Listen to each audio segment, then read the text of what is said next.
Everyone, this show is so important. I interrupted Milagros in the middle of a story to start this show. That's how much you guys mean to me. Okay. Wow. There's actually two rules on Dinner and a Game. It's real life comes first and never interrupt Milagros. I'm going to step away from computer for real quick. Hey, RJ, why don't you say hi to everybody? Why? Oh, you're walking away. Cool! Hi, motherfuckers! Because that's you expect me to say hi to people and be polite. Like, you chose the wrong fucking person out of this entire cast of nice people. You picked me. And fucking my partner in Insanity doesn't happen to be here at this current point in time. So I have to bring all of the obliviously adventurous Insanity with me. Singularly. So, like, I don't know what more you expected from me, sir. Exactly what I got, actually. I was stolen. All right, ladies and gentlemen. I'll take the whole intro if you fucking want, sir. Welcome back to Dinner and a Game. And tonight is Wednesday, and Wednesday is time for our D&D homebrew campaign, Kingdoms of Mist. Now, I am still a little bit under the weather, so we are going to make this work, and we are going to have some fun tonight because we are concluding, finally, the Hag storyline. Holy crap, that took forever with all the breaks and holidays and everything like that. So, here we go. But remember, everyone here is here on a voluntary basis. Everyone here is amazing. These people come in every single week. Wait, this is voluntary? Yes. No. Oh, sorry. Yeah, I wasn't supposed to tell you. Wait, what about the chain? I know, right? And Gray just sits there and slightly weeks, just apparently. dial, and our souls start being absorbed. Every week he just pulls a little bit more. Little bit more. You know how it is. You just need that little bit more. I mean, that's why you're sick. Like you've gone literally. There was 3 weeks from our last session. There was a month before that. Like your soul harvesting hasn't been up to snuff. So I know. That's why I'm you're the sick. world's worst necromancer. Yeah, apparently. I'm a necromancer with compassion. He's playing a long con. I mean, there's nothing wrong with being a necromancer with compassion, but just find the worthy vessels to draw life energy from. Worthy willing It's willing. It's a balance. It's not a balance. Rob's all like, necromancy is about consent. Necromancy, right? Ethical necromancy. Yeah, just like anything from the Charm School is about consent. Anyway. If you give money to my descendants, you can absolutely have my soul. You set up all my great. That's what Hey, can I borrow your Milagros' soul? family Can I has have done it? Can I anyway. put it in this phylactery? Like, let's be real here. That's exactly the point of this story up to this point. The Milagros' ancestors went, hey, you give us money, and we're going to give you our souls. True. That's what's going to happen here. It wasn't Make just pact money, with it was fucking demons. power. I mean, it was power, Yeah. too. I didn't sign up for this. You know, shit. like you literally just summed up the entire premise of Kingdoms of Mist. Up No, to literally. We've been playing for 30 sessions, and you summed it up in one line. Summed it up in a joke. So, ladies and gentlemen, let's go ahead and meet the wonderful people who comprise the the illustrious cast of Kingdoms of Mist. You even stumbled over I'm that. pouring it on thick, We're ladies and gentlemen. illustrious now. We're illustrious. Rob, how have you been? I have been awesome. Awesome. Now that I am down to part-time, and I can finally do things that real life requires. Dun dun dun! Yeah. Congratulations. I was very confused at first because I didn't know if that was congratulations or not, but it's Yeah. congratulations. It Yeah. is congratulations. And who are you going to be playing tonight? Today I am playing Aeom, who is a monk and part fighter, thanks to RJ. Basically Grandpa. And we'll see how that progresses. There you go. Let's go. Sphinx, Seems like you and Milagros, Hello. I just spoke to you, hours ago. Oh my god. I know. It's weird. It's almost as if we were exactly here 24 hours ago. Or something. And Sphinx, I who are don't you going to be know. playing tonight? I don't know. I am playing Mr. Wallenstein Okal, who is a bard, a creation bard, and a shadow sorcerer. And a dad. We're still trying to figure out where the sorcerer part has come from, and is also the adopted father to Milagros' character, Utopia. Sorry. That's Yeah. where the sorcerer has come from. But yeah. Every dad is really a sorcerer. Everyone knows that. None of us never really know our fathers. Speaking of people who didn't know their fathers, No, Milagros, how's Utopia going to do tonight? Hi. Milagros, I'll call you after. Cry. Hi, I'm Milagros. I'm gonna be With the frequency with which all the dads I know are I thought the punny. second rule of Kingdoms of Mist is Oh, we sorry, don't go ahead. love Milagros. right. Oh my god. I am playing Utopia Okal, formerly Aster. I think she I is might be a- lagging or something. Yeah. You are lagging a little bit for me. Like quite a bit. She is a paladin, and my very first character, so there's not much going on there. I'm still learning how to play D&D.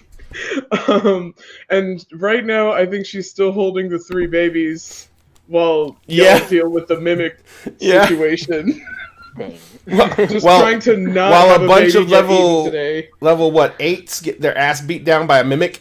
No, literally, and she's just like, you know what? They can deal with Just this. I am fought holding the A babies. fucking hat, like A 3 coven of hags and a giant Yeah. troll. and Yeah, no, like, we're going through with it no right now. spells. Like, hey, look, there's a mimic. What? It's not like I planned it or anything. Wait, what? Anyway. You take that back. So, RJ, you are I've the only introduced member. myself already. Sir. I know you're the only member of Oblivious Ventress. I hope, I'm hopefully, not, Rome's but okay. I'm the only one that decides to show up for your insanity. Yeah, well, Rome's like me. He's old.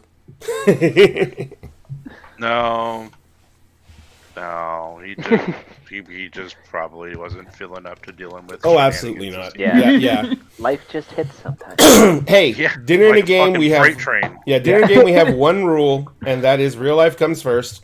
And like I've told these guys 100 times, if you're sick, if you have a bad day at work, if you just don't feel like playing, you just let me know, and we will move on because this is a game supposed to be about fun. And if for any reason this becomes not fun for anybody, I don't want you guys to be trying to force yourselves into these games because number one, it's really not considerate to the person who's willing to do this and sacrifice his time.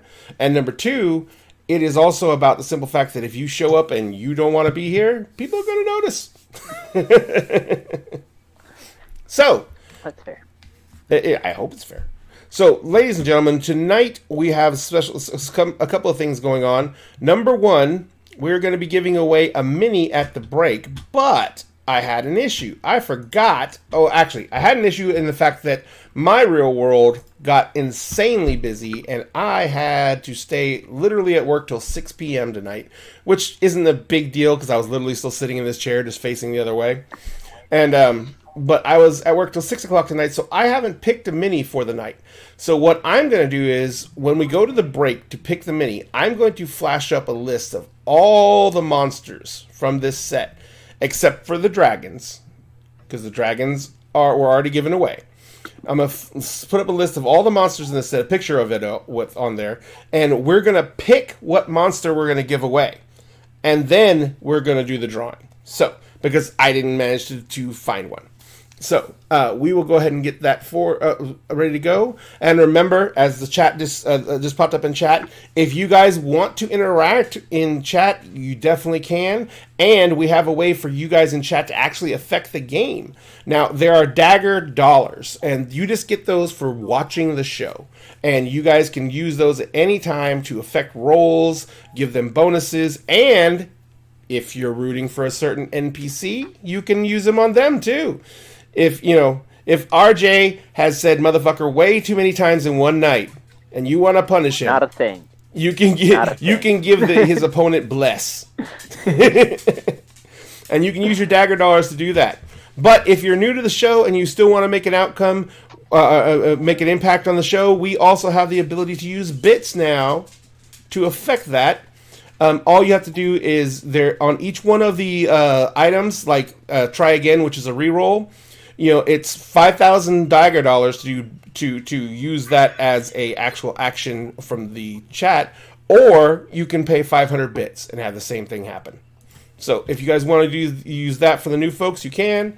But we will go ahead and let you guys do that whenever you need to, and you can affect almost any one of our games because we have systems in there, both for the D20 system and for like any type of dice pool system that you have.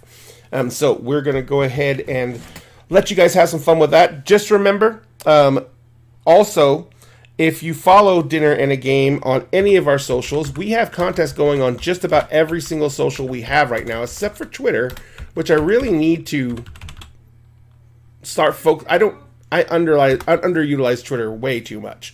But right now, if you follow us here on Twitch, when we hit 1,000 followers on Twitch, oh, my book isn't working. When we hit 1,000 followers on Twitch, we are going to be giving away this, which is the D&D 5e boxed set. It has the player's guide, the monster's manual, and the DMG in it, plus that GM screen. Comes in a slipcase so you can store it easily on your shelf. And this is the foil-covered edition. So they are shiny, they are bright, they are new, and they look different than the standard edition, so you will be able to identify your books whenever you take them to the game store, and they will be given away when we hit 1,000 followers here on Twitch, or when we hit 100 followers on YouTube. And I just had YouTube up. YouTube is getting really close. I'm pretty sure we're just about to hit the mark. Right now on YouTube, where the heck did it go? We are at 88 subscribers on YouTube. All we have to do is hit 100 subscribers on YouTube when we get to brand our YouTube channel with the Dinner and a Game name. And if you guys help us do that, we will give away one set of these books to one person who subscribed to our YouTube channel. So go ahead and make sure you're subscribed there. And when we hit that mark, we will be giving away a set of books from that. And when we hit 1,000 here on Twitch, we will be giving away another set of those books. Twitch, we're a little bit farther away, 646, but it's a lofty goal, but it's a great prize. And also, if you follow us on TikTok, we are giving away this 3D printed Wizard's Tower. This is 4 stories tall. It's 3D printed. It's about 9 inches across, about 11 inches high. It has stairways inside for each level. And there's a hatch that opens and closes to get to the roof. The front door opens and closes. We're going to send this out. This disassembles into individual pieces. Even the walls come off the floors. And so you can break it down and store it in a box for easy keeping. It's a great addition to your tabletop. It is coming. It's already undercoated white. You're going to have to paint it yourself. But everything else comes with it. The stairs, the doors, everything like that. The windows come with it. And you will be able to put this together and have it as a centerpiece on your table. You can use it for RPGs. You can use this for wargaming, anything you want to. It is amazing, and we hope to give this away soon, because on TikTok we're at 860 right now, and so we only need 140 more, and we will have our goal met. I haven't been producing a lot of content on TikTok just because it's been so busy at work, but I am going to start pushing out more content, including pushing this giveaway so we can make sure we can get this taken care of, because I've been dying to give this thing away for a while. Did someone just follow us? Oh. Oh, my nipple's lower. Someone just subscribed to YouTube. Yeah, that was me. Oh, Rob. Sorry. I thought I was. No. I was like, where'd that notification come from? And I was like, I don't see anything. And then I saw it down in the corner. I was like, oh, okay. Thank you, Rob.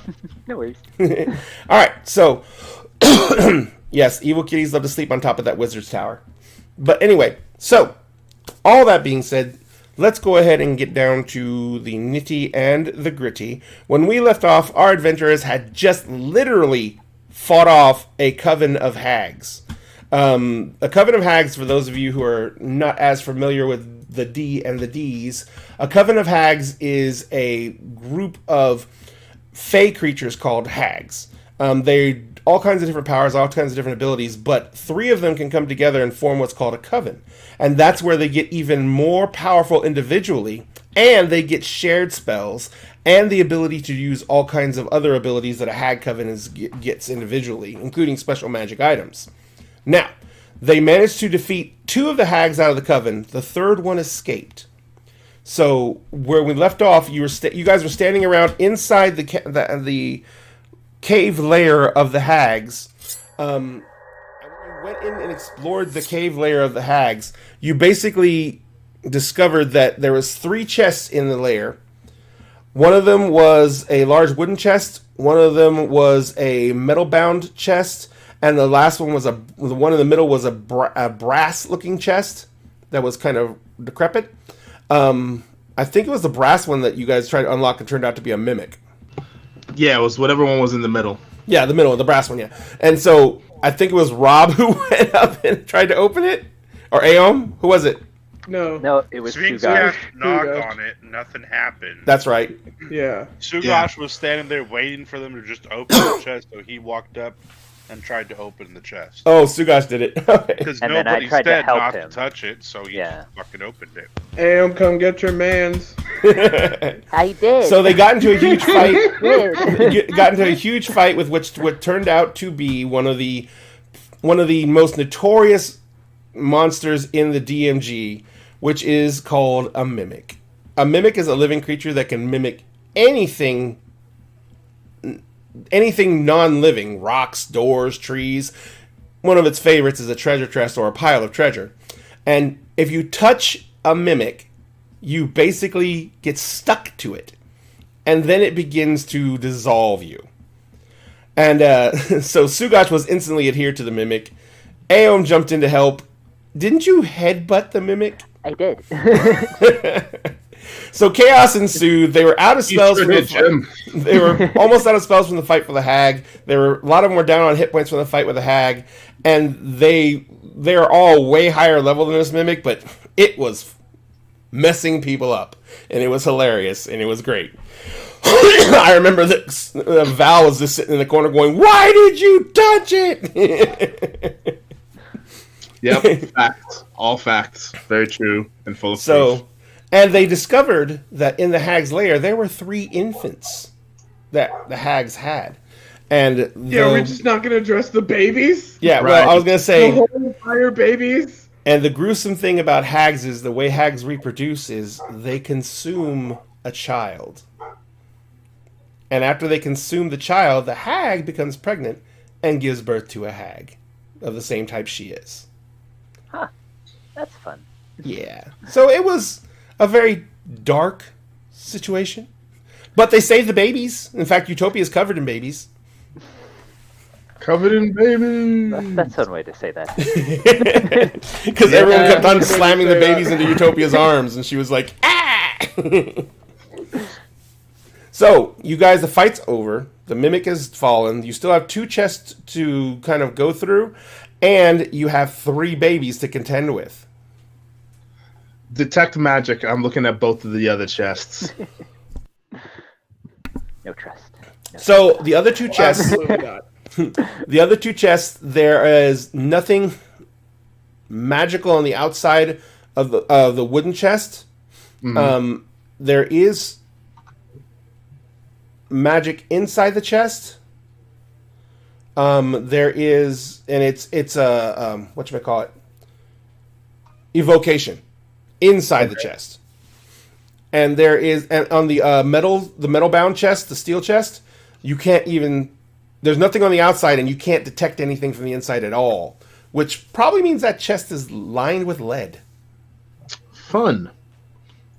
Okay. I am going to cast Mage Hand, because after that last encounter, I don't trust a damn thing. And I'm going to use the mage hand to try and open the wooden chest. All right.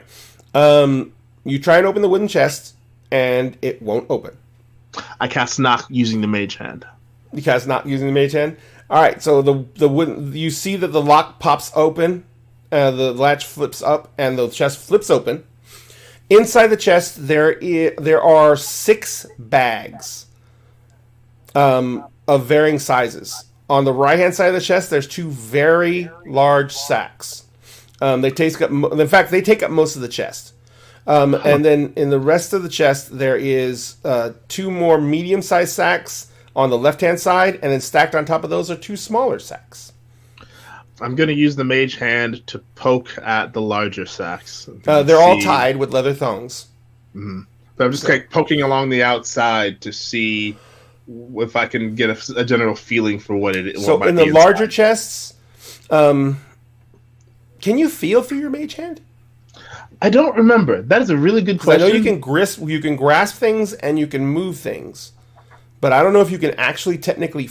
I think you'd have to be able to, because I know that it does not say. Well, because here's one thing though, and this could be strictly from that class, but the rogue who uses mage hand can use it to pick locks and pick pockets, which means he has to be able to feel for that. Yeah. Right. So, but I don't know if that's strictly something that's from that class or if it transfers to all mage hands. Yeah, it says you can use the hand to manipulate an object to open an unlocked door. You have to be able to feel. If you're gonna, if it does fine manipulation, you have to be able to feel. You have to feel pressure and everything else. So yes. Yeah, otherwise you just be crushing shit, slapping shit. Well, it's not a very strong hand. It can only lift 5 pounds. So. Oh, okay. Yeah. But still, you'd have to be able. If it lets you manipulate things, you have to be able to feel. All right, so you're like guiding it with your hand and everything like that. The 2 large sacks are full of geometric shapes of some kind. You can feel that there's contours. You know, the sack is, and they're not totally stuffed full, like they're not bursting, but they have large items in them that are geometric shapes. Okay, I'm going to use the mage hand, and like very much like in the way that those roboticists have like the hand kind of exoskeleton controlling the actual robot hand. That's what I'm doing, and I'm going to use it to like pull the thong open and then like open up the bag and like dip my hand inside and grab like the first thing that my hand happens to find and pull it out.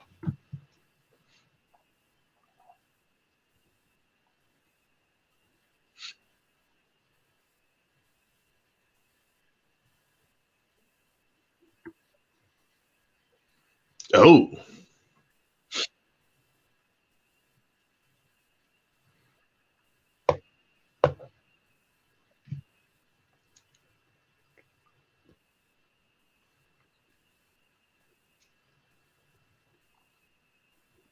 You're muted, according to a couple people. I mean, I have to be muted. My keyboard is screaming right now, but. I mean, we're the party at the very least, I believe, is hearing you. Like, we can hear you, but they can't hear you through Twitch. Apparently. I think.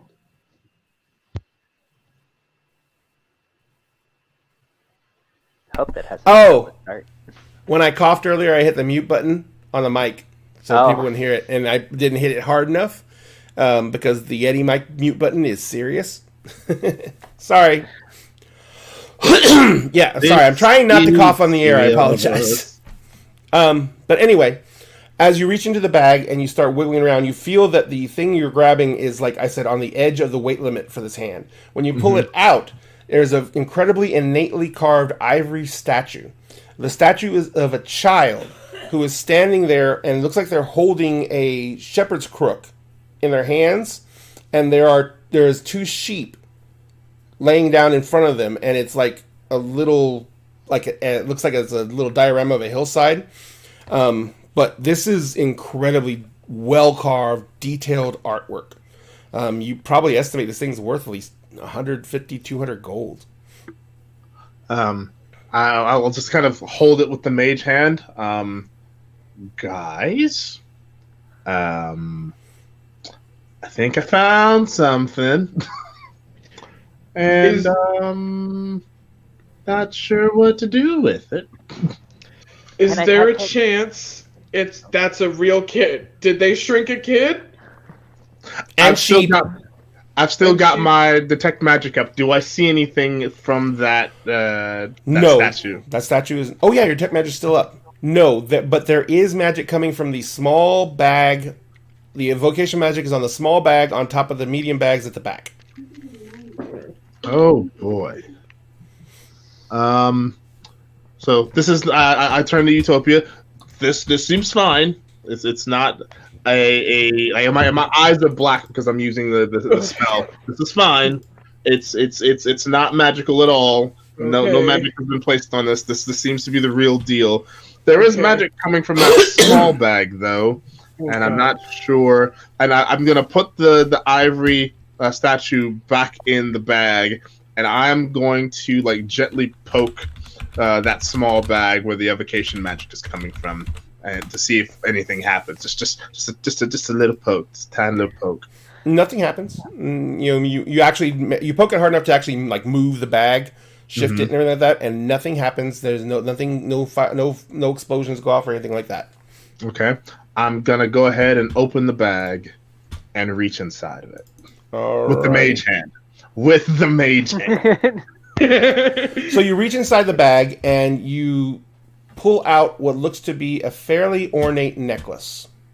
It is a long golden chain, and when it gets down to the front, there is a myriad of like smaller chains dangling down, and on each one of them there is a red bead. Utopia, what season would you wear that in? Okay, well, it depends on what the rest of the ensemble would be. Are you making fun of me? I think you might be making No. Well, you can't wear red in the winter. Why? Because it's cold outside, everything's pale and white. Red is too intense of a color for that. But I like intense colors. But like blood drops in a snow, that's kind of hot. Right? Yeah. Okay, Well- if you're trying to make a statement, if you're trying to freak everybody out, then yes, you can wear like a blood gown dress, whatever you want. When Okay. you look at me, do you think statement tops? It could work for you. Okay. More important question: does anyone know any identification magic? Because I'm sensing some heavy evocation magic on this item, but I don't know what it does. No. Pretty sure I don't know I it. like No, the silence. Nothing. Pretty sure. No. Might have to bring I this can wait. back to someone at the camp or in town and see if anyone there might know something. Because I do not have that kind of magic. Oh, I thought I could like detect evil or something, but Detect evil No. is not going to identify anything. It just yeah. it detects certain creatures around you. I don't think Zone of Truth would work on a necklace. Probably not. No. Depends Yeah. on I'm going to carefully take the rest of the time. I'm probably gonna my mage hand has probably gone out by now because it only lasts a minute. All right. So I'm gonna recast it, and I'm gonna use the mage hand to go through the rest of the bags like as Okay. carefully as I can. Gotcha. In the second small bag, there is. Oh shit! I forgot about that. shit! Wow, No. that- I There don't wanna is think about a that. small figurine inside that bag. Okay. The figurine is of a incredibly detailed, and it's done in silver, crow. Interesting. This one is very pretty, and I take it out, and I kind of look at it. Dibs?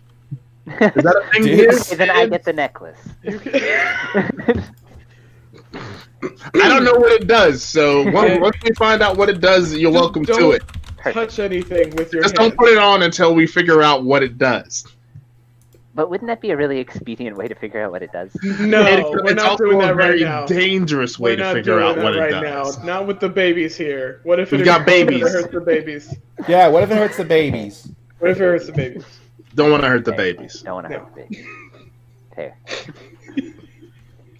Okay, so I'll go ahead and put that back from like dibs on you, Crow. You're coming with me. And we'll go through the rest of the bags to see what's in there with the mage hand. Just with the mage hand, because I don't want to get blown up. Gotcha. The medium bag, one of the medium bags is literally, it's packed full of different colors and different qualities of fabric that are folded up in there. Ooh. Does anyone have any idea of, like, does anyone have a seamstress kit or anything like that? Or the ability to make clothes? I have a disguise kit. Oh, that would work. You can give me a disguise kit roll, like a knowledge check. Okay. Let's see. I'm going to do this in D&D Beyond. Okay. Because I wear clothes. I wear clothes. I can wear the clothes. So what would that be? Would that be like stealth or No? A disguise kit is just the disguise kit roll, and all it does is give you a proficiency on the roll. Okay. Maybe I can do it in. You can make an argument for an intelligence roll with the disguise kit. No, it's not intelligence. Sorry, it's just your proficiency. Just a proficiency, just a D20 roll on my proficiency. Yeah. Okay. That's all the kit gives you is the ability to be proficient with that item. On the D&D Beyond, or not, excuse me, Foundry, if you go into inventory and scroll down, so like for me, for Smith's tools, I can roll fucking Smith tools. Yeah. Okay. Wow. And I got a fucking nat 20, not that it fucking matters. I got a nat 20 on Smith tools, so.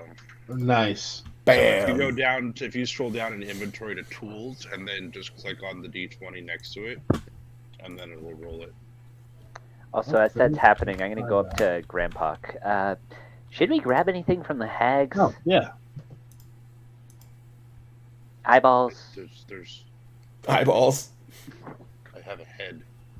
Well, Have that's a fair. head. Is there any, like, hearts? Would I they be don't useful? know. The bodies are mostly Okay, destroyed at this no point. roll. Okay. Solid. Wow. Did it do anything? Yep, dirty 20. Cool. I got a dirty 20.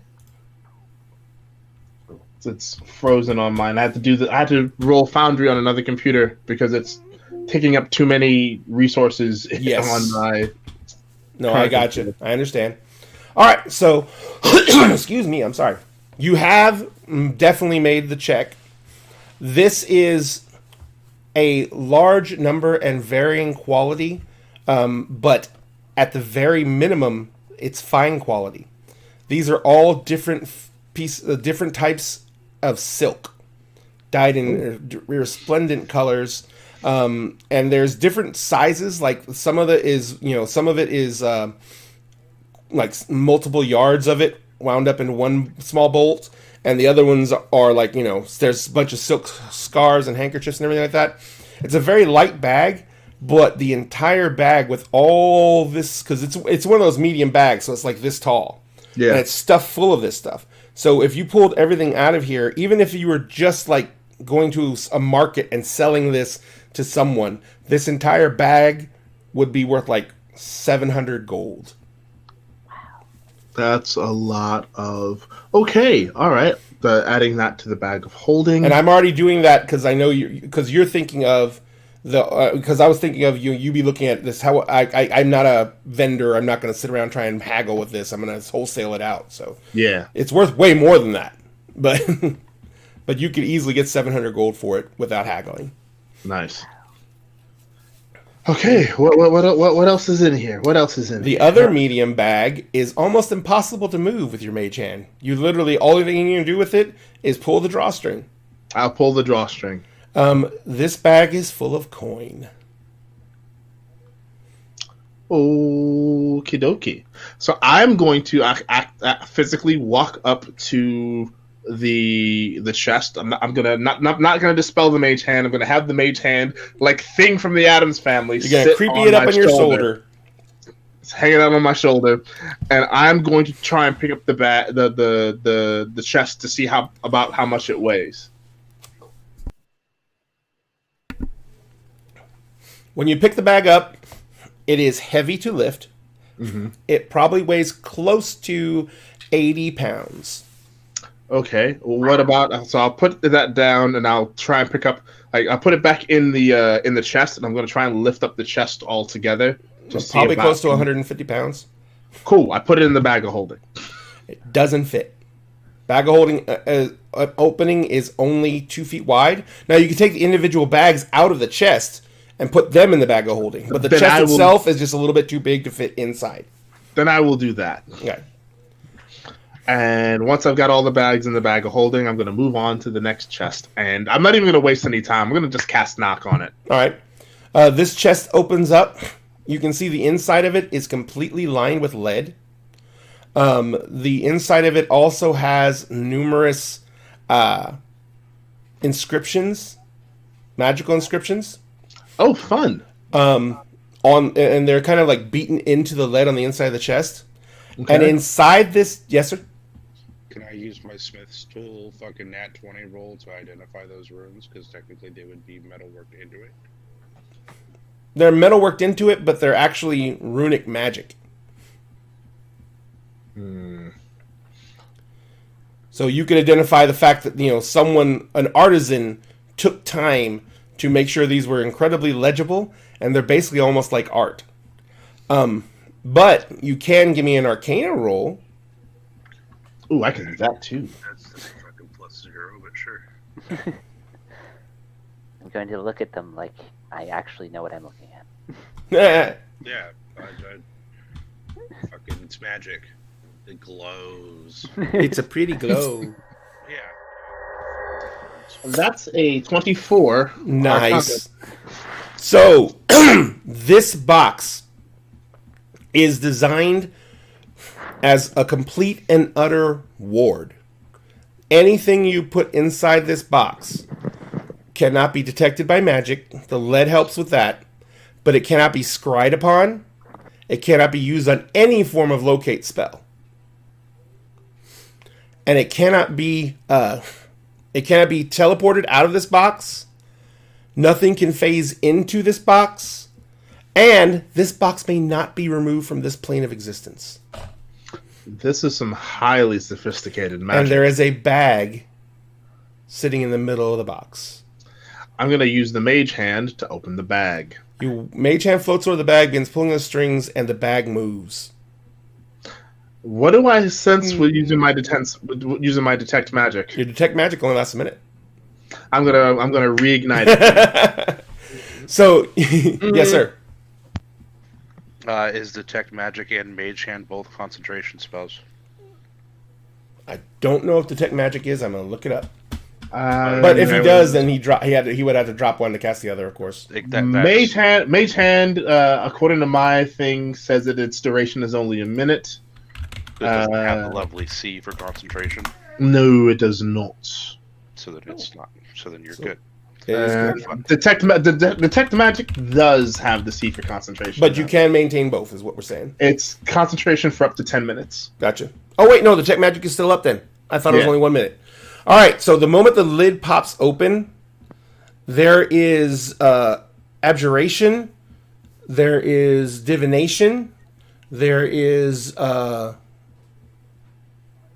some transmutation is effect on it, and I think one of the other spells is evocation. And how big is this box? Is it about the same size as the other box? No.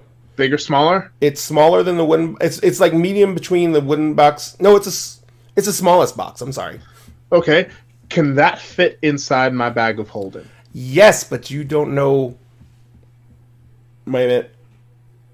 Technically, it wouldn't work because the bag of holding is a plane shift, Yep. essentially. It's a pocket Because dimension. you're literally moving stuff into essentially the astral plane. Gotcha. Okay.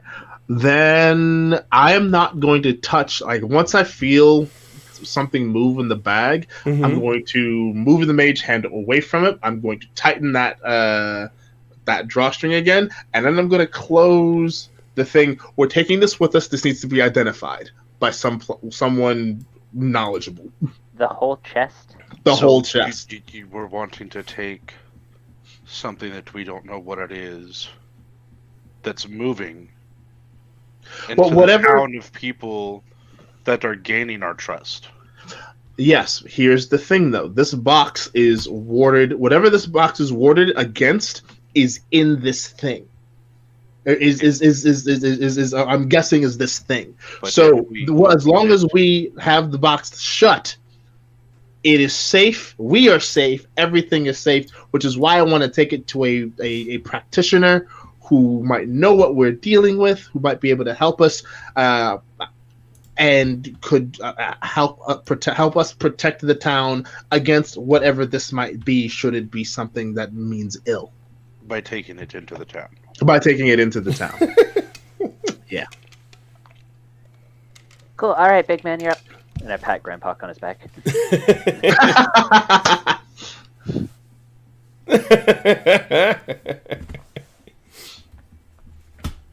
He does not seem I'm impressed. staring you dead in the face. Fine. I will carry the thing, and I'm gonna do what I can to like strap the box to my bag of holding. Now, let me give you the dimensions. The big wooden chest, the reason it wouldn't fit is because it's like 3 feet by 3 feet by 4 feet long. Okay? Sure. The iron box, which is the medium-sized one, is like 1 foot by 2 feet long.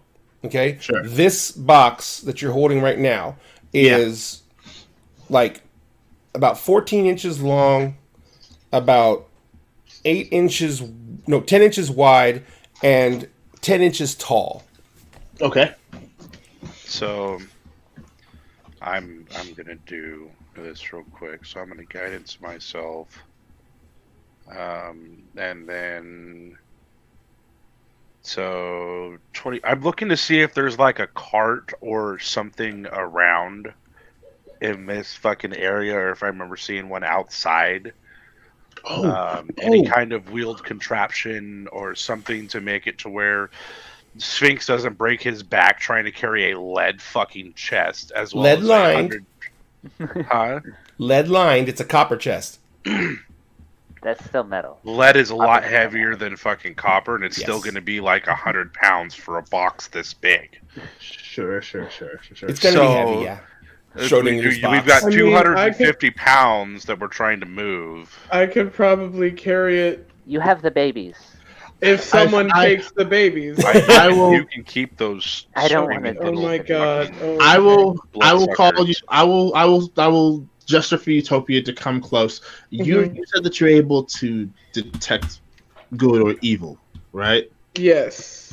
I'm gonna open the chest again. Oh my Can god. you- Oh can you- my god. If Can the you take a? vibes- I'm Can gonna you hold the take a look babies. at- so- Yes, and- I'm gonna and- take these and- babies before I do I this. can do that too.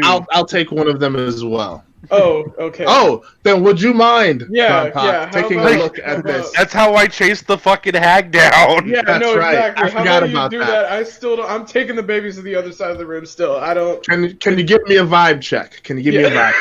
Vibe check. Sorry. Vibe check. Vibe check. I can't remember. Someone remind me. Did Camille come with you on this? No. No, Okay. Absolutely not. No. no. No. No, I think Camille's still But at you will the tell her all house. about it. The hotel, I think, The or the hunting lodge. Yeah. Yeah, I think she's at the lodge.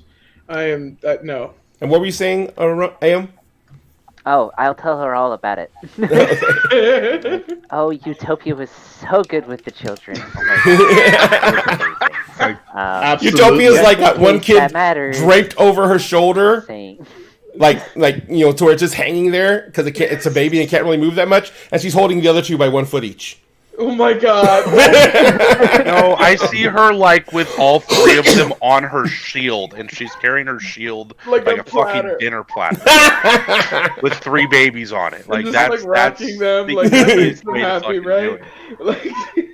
Well, they So I don't take I it want will. crying, so. I will do the detect evil and good and focus on the bag that is squirming in the lead box. Now I know this varies by clerics, whatever. So what does yours do? You know if there's an aberration, celestial, elemental, fey, fiend, or undead within 30 feet of you. There's a fiend in the bag. Okay. So yeah, it's definitely fucking evil. Okay, we're leaving this the fuck here then. Wait, what?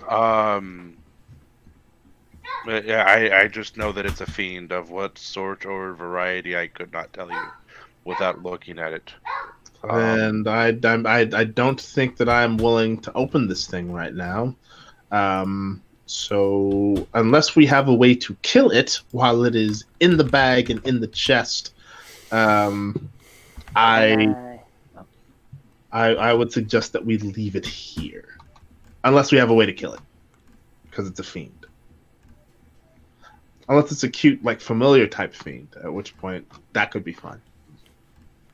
I don't think we need more stuff right now. Okay. I don't think we need more stuff. So, hold on. You guys are getting one of these. We're getting yeah, what? I do. All right, so I'm going to prepare a second level inflict wounds. Okay. So you just see my hand start to glow back, and I'm gonna open the fucking bag. Oh shit. Okay. So you go and pull the drawstring. The bag opens up, and inside the bag, looking up at you, with like a stunned expression on its face, which is very weird, is a three-eyed frog. You can't kill him. No. Hold on. Three-eyed frog. He's adorable. Think They're first, Aeom. And as you're staring up at you, Grandpa, it just goes. I want my sleight of hand check to to account for this. Can I grab the frog? Why would you do that? Cause he's adorable. Why was he in that box then? Is he going to get bigger? Can we ride? Oh my god! Is this like a Naruto thing where we get like a giant demon frog that we can ride to battle? You guys aren't thinking for the future. So there's time out and there's wait a fucking minute. Okay? Oh, okay. I was like, Yeah, I don't know what the fuck that meant. Time the fuck out. Wait a fucking minute. Just pause for a second. Sure. Look at the fucking frog and ask it if it can speak. You do? Hello. Yes, I asked the frog if it could fucking speak. Blink, blink, blink. Is 3 yes? Oh, hang on. No. Oh boy. No. I might. This thing was evil 5 seconds ago. Why Now was you it- want to fucking keep it? I always wanted to keep it. I was gonna steal it before. I'm gonna attempt a mind link with it. Oh, Okay. My hand is hovering Tactile above mind. the eyeballs of this frog, just glowing with necrotic fucking energy. Like, All right, if so- it moves, I'm grabbing. Like, the if it, yes, please. here's the situation. What is the TN to resist your mind link if it does not want it? probably whatever your spell save is. Probably, yeah, because it does Maybe your not. save It doesn't give me an option for whether or not it wants to resist. It from the wording, I just am able to speak telepathically with it. Oh yeah, because you can't really detect any surface He's thoughts. a It can just fucking answer Kalikar. questions. Yeah, it doesn't give them. Okay, a choice. no, that's fine. So you attempt to mind link with it. You're pretty sure you're mind linked with it. What are you going to tell it? Hello. No Do you response. Do you have a name? No response. Do you have a purpose? No response. Would you like some food? No response. I'm going to pull out like a ration from my pouch and like dangle Right? like a bit of jerky How? in front of it. I just want to see if it responds and how it responds, like what my mind link tells me it will respond as. Like I'm trying to gauge its persona here.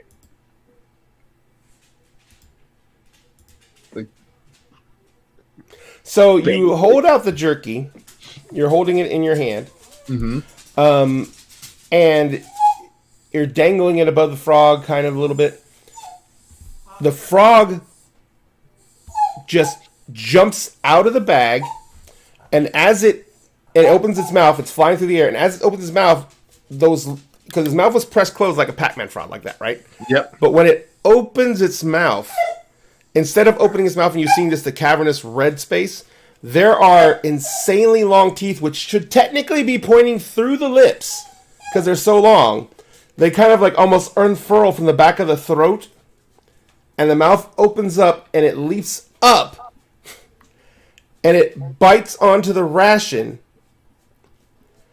When it bites down on the ration, everything retracts in, the mouth closes back up, and the ration is sheared cleanly off.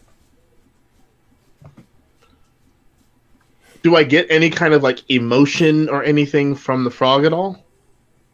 It's in a lot of fucking pain right now. I rolled dexterity first. I want that. He said he made it. He said he. I said as soon as it moved, Even though I was hitting though it with a Sphinx- fucking even though second Sphinx level made it move, inflict wounds with my hand hovering over its even though fucking Sphinx head. made it move. Sphinx didn't make it sorry. move. It chose to move.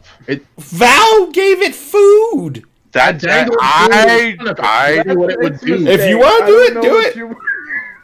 it's I'm just taken saying- 21 points of necrotic damage. Val dangled food in front of it. It took 21 points of necrotic damage. Yes. Because I assume a 23 hits. Oh yeah, hell yeah. Yeah. Yeah, it's in a lot of pain is what you're sensing through this frog right now. Ow! So the frog, weirdly enough, screams in a really high, shrill voice. It turns to black goo. Wait. What? I have interception. What does interception do? Are you gonna take the damage for the fucking frog? Give me a minute. Interception, I How believe, means do I have to you take do it? minus D10 off of Yeah, my roll. You take a Or off of the damage, right? yeah. Other things to deal with. Cutting style interception. Yes, you take a minus D10 to hit it. Oh my god. To hit it? Yes, I still think he's gonna hit it, but go ahead. probably, but So roll the D10. Roll that I rolled a D10. D10. Yeah. Yep. Yeah. That's you doing it. All right. Oh, that is what the heck. One. Roll. Fuck. 22 still hits. Yes. Damn it. So you attempted to intercept. Yeah, and it turns to like this black goo, and you did this like, it jumped up and managed to grab it, but at the same time your hand was like chasing it through the air. So right after it grabbed the ration, you grabbed its back leg, and it just went.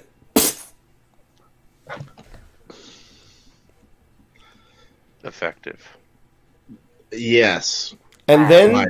the bag that's sitting there empty suddenly fills up.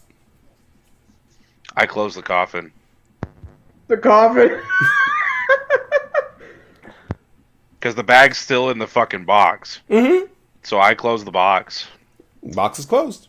We're going to seal this Okay. bitch and throw it in the ocean. Fair. Okay. Rolling another sleight of hand. Don't accept. We're So, not doing this again. Sphinx, We're not while you're doing sitting this there, again. Not accept. in that same in a high shrilly voice, you just hear, "Yeah, but fuck that guy." So that just spoke to me. So it markedly doesn't like you, Grandpa. Nothing likes me. I like That's you. not true. We like you. So no one said they There's locked the something box. wrong with your brains. Well- Maybe the babies would like you if you gave The them a lid of the chance. box kind of creeps up. Closes the fucking lid. I want my Wait, sleight of hand wait, check. wait, Sorry, I I'm- want a sleight of hand. I want to talk to the creature. I want to talk Then to it the is on you, and I'm gonna walk the fuck away. If you die, you die. I'm Ray, do I fucking have grabbing to Sugosh and walking away. Wait, what? Do I have the bag? I want my sleight of hand check. I got a 17. Well, he closed the lid again. Okay. So, I mean, you can grab the bag once the lid gets open. Okay. I'm gonna still speak to him. I'm not opening the lid yet. I'm gonna communicate to it using the mind link. I have the bag. I've opened the lid and I have the bag. So when you open the lid, you pick up the bag, and the bag is kind of squirming. You still have the mind link open, Yeah. and that voice in your head is just like, "What the holy crap?" Sorry, I didn't think that would happen. I was a frog, man. I'm sorry. I'm real sorry. I'm real sorry about How that. harmful are frogs? I mean, I had to guess on the number of eyes. I thought I was right, but I mean, you also give off very definitive fiend energy. So well, I didn't know you knew I was a fiend. Otherwise, I wouldn't. I may have done something else. what else might you have done? I don't know. Looked something cooler or something. I don't know. So are you a shapeshifter then? Of course, I am. Okay. I'm a fiend. I mean, I haven't parlayed with many fiends before, so this is I can interesting. tell. Well, I assume so. You're all fluttery. If only Yes. any of my relatives were alive, they'd probably know exactly what to do. Would you happen to know any of I can't remember Utopia's last name. Aster. Asters. Are you familiar with the name Aster? Nope. I'll turn to Utopia. This fiend doesn't know you Oh, or thank your God. family. Good. I mean, I wouldn't know thank God. shit. I'm bound to this stupid fucking box. I can't even go back to hell. Would you like to go back to hell? I'm a fiend. That doesn't I answer don't my know what question. that means. We don't know what that means. Man, I'm not doing an ecology lesson, okay? I am asking you, do you wish to go back to hell, or do you want to stay on this plane? I'm I petting the bag. You're petting the bag? Yeah. Why is this guy molesting me? He, Damn, put I it think down. he wants to keep you as a pet. Oh, that's so Oh, disrespectful. so he's into slavery. Cool. Oh, I my like him. God. No, Aeon, no, he likes you. no, be However, careful with that. he also thinks you're into slavery. Whoa. All he has to add on to that is necrophilia, and we are down. I'm All you going have to add into that is necrophilia, and you guys are down. Wait a minute. I lift up the lid of the box with my hoof and Yeah. just throw him in. Okay, well that was fun. So the bag hits the ground. The bag opens up at the top. Let's see if this will work. No, I threw him into the box. Oh, I I know. lifted. Okay.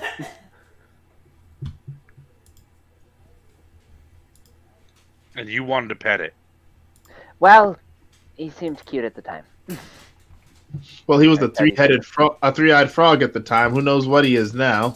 Yeah. I don't fucking care. I killed it once You already. see and walked a away. creature climbing out of the bag. It's bipedal, humanoid-ish.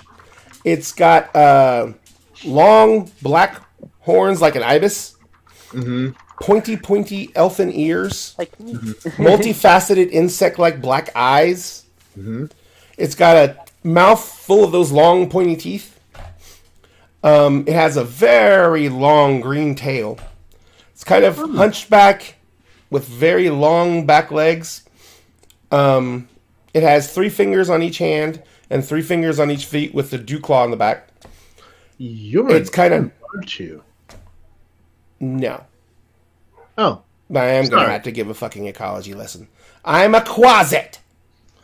oh! I've never met one of you before. Clearly, Yes. Well, now And you what have do you been do? honored with my presence. do you have a name, or should we just call you Quasit? Can any Well- of us hear it speaking, or it's just? No, it's talking out loud. Oh, Oh, it's talking No, it's about- talking out loud now. It's like, I mean, I'll break the mind link then.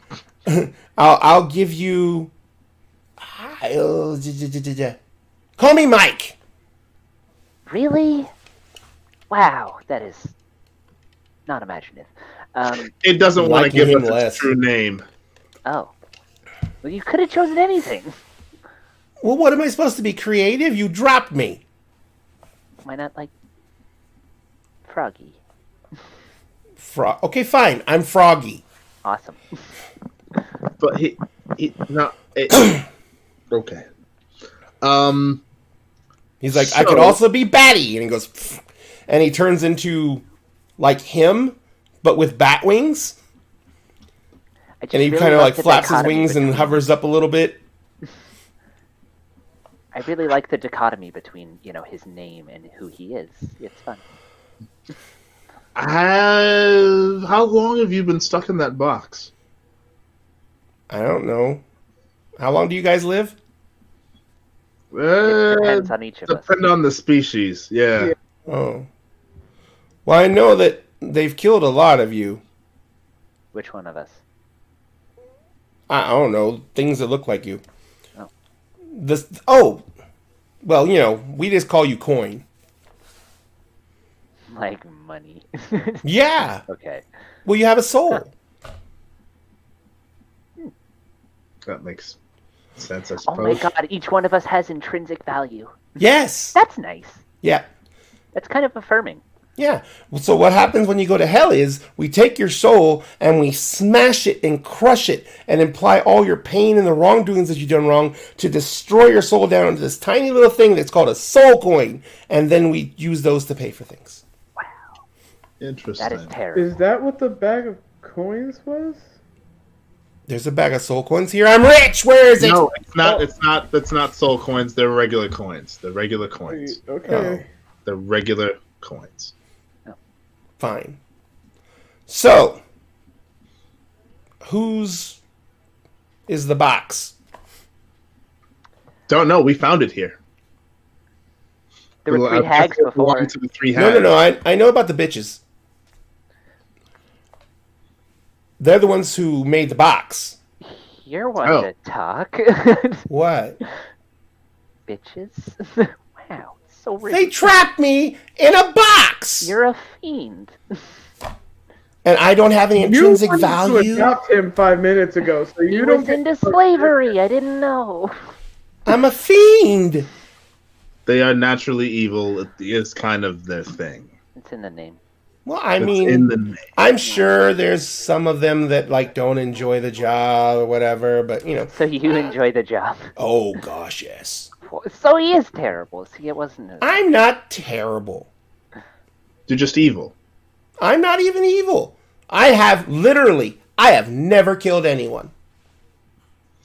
Except Is that the And definition of remember, evil, though? fiends can't lie. But is the definition of evil to kill? Probably not. The rabbit it's hole of not. morality. No. Yeah, the it's whole a it's a moral wi- thing. it's a winding. Hey, so gyre. who's Yeah. is the box? Why does that matter? Well, because whoever owns the box is stuck with me. Not it. I suppose. Oh yeah, I I don't don't want you to want it. own the box. You got all kinds of black shit hanging off of you. You. There's so much What? debt there. Holy crap! Oh, come on! Like no fiend will even approach you because like you have nothing left to barter with. Wow, we really Yeah. haven't scratched the surface on your family. Yeah, I don't know.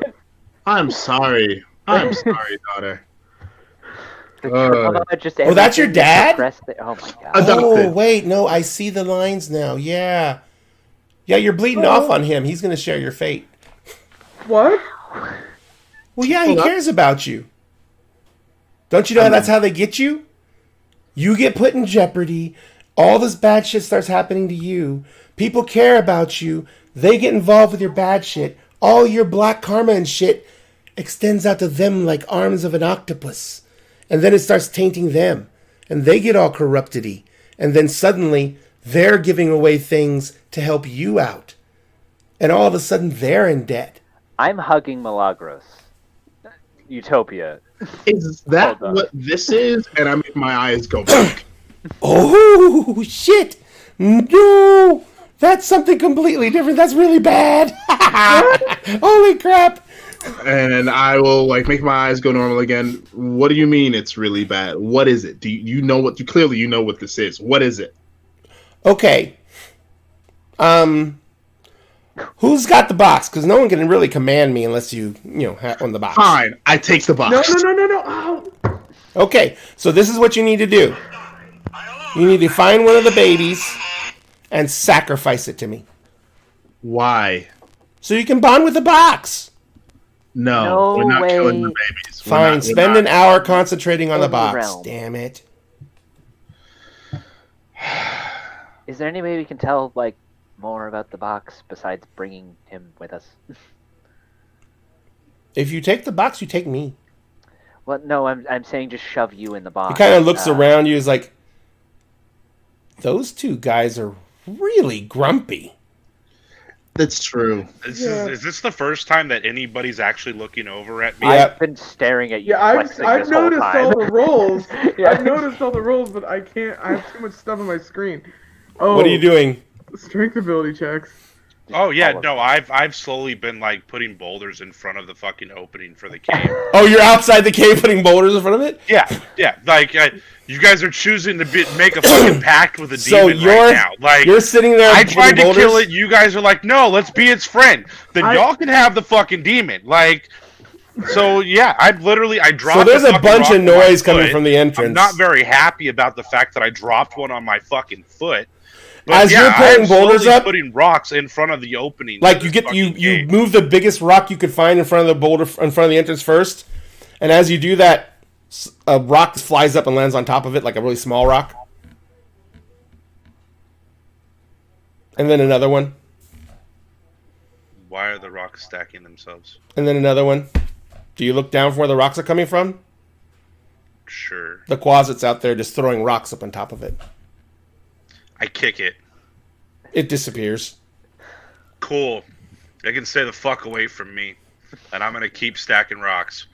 How far? Little can it rocks get keep from on the dropping box? on top of the big rock you stack.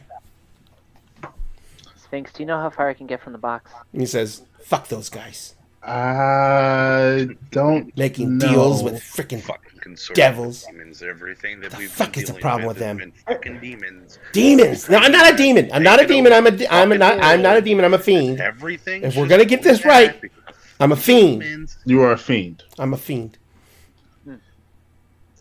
You're a creature that doesn't fucking belong on this plane. You're right. To And be all fair, of the I'm people Faye. surrounding you that have been having an issue with creatures coming through the fucking different planes and affecting us, and they want to be your friend. Like, that's not okay. No one should want to be my friend. I am an asshole. Well, that's So fair. am I. I think I love you. I'm Faye. so Let's go I'm kill not people. on this plane of existence either. I have never been allowed to kill people. Let's go kill people. No. Go get the box. No. Would you be interested in learning about the mystery? The other one took the box, so you're probably gonna have to kill him to get it. I don't want your fucking What? box. No. But I come We're with all friends. kinds of cool stuff. I don't Froggy. care what you come with. Froggy. You come with problems, is what you come with. Froggy's not there. He's literally outside arguing with Every Grandpa. Fucking buddy else. Oh my god. It's like, but you're the only one who's like really angry and violent, and that That's kind of turns besides me the on. point. That doesn't mean he's a bad person. He's a very good person. But all you have to do is like give into that a little more, and you can become a bad person. None of us have any intent of becoming a bad person, Froggy. No. A rock flies from the entrance and it Oh almost my hits god. you. It's Oh like, my you god. shut up, goody two shoes. I want to what's it called? Projectile. You want to catch a projectile? and throw it back. Go right ahead. Just make me a general attack roll. I don't care. Okay. He didn't throw the rock super hard. All right. And he's like, look, I'm not saying you have to be evil. Okay? You don't have to be evil. But you know you're going to kill people, right? I mean, it's a given. You're going to Oh, kill yeah. people. You are fucking angry. You turned me into black sludge. Yeah, I mean, it was just gone. I was so fucking dead. Then why are you here? As Because he I says technically that, the can't rock just hits die. him in the head. Because he's a Why are you fiend. plaguing me? I already have a fucking witch in my brain. No, that's the Why Miss are Mother. you She's the plaguing me one who's now? getting all fucked up right now. I'm sorry. What? That's why we're here.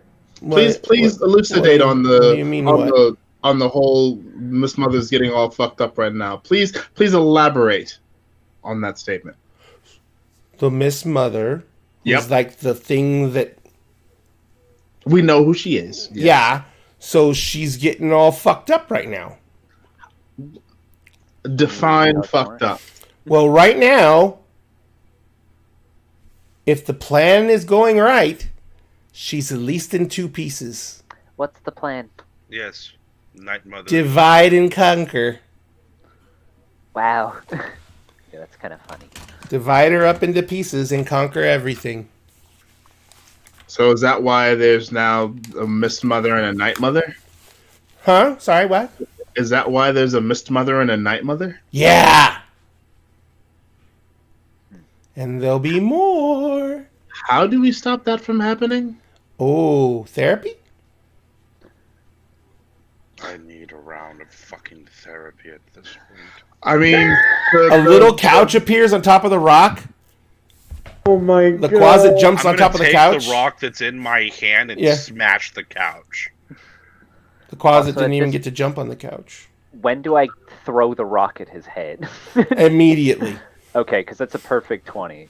Uh, So roll me 1d6 bludgeoning damage plus your strength modifier.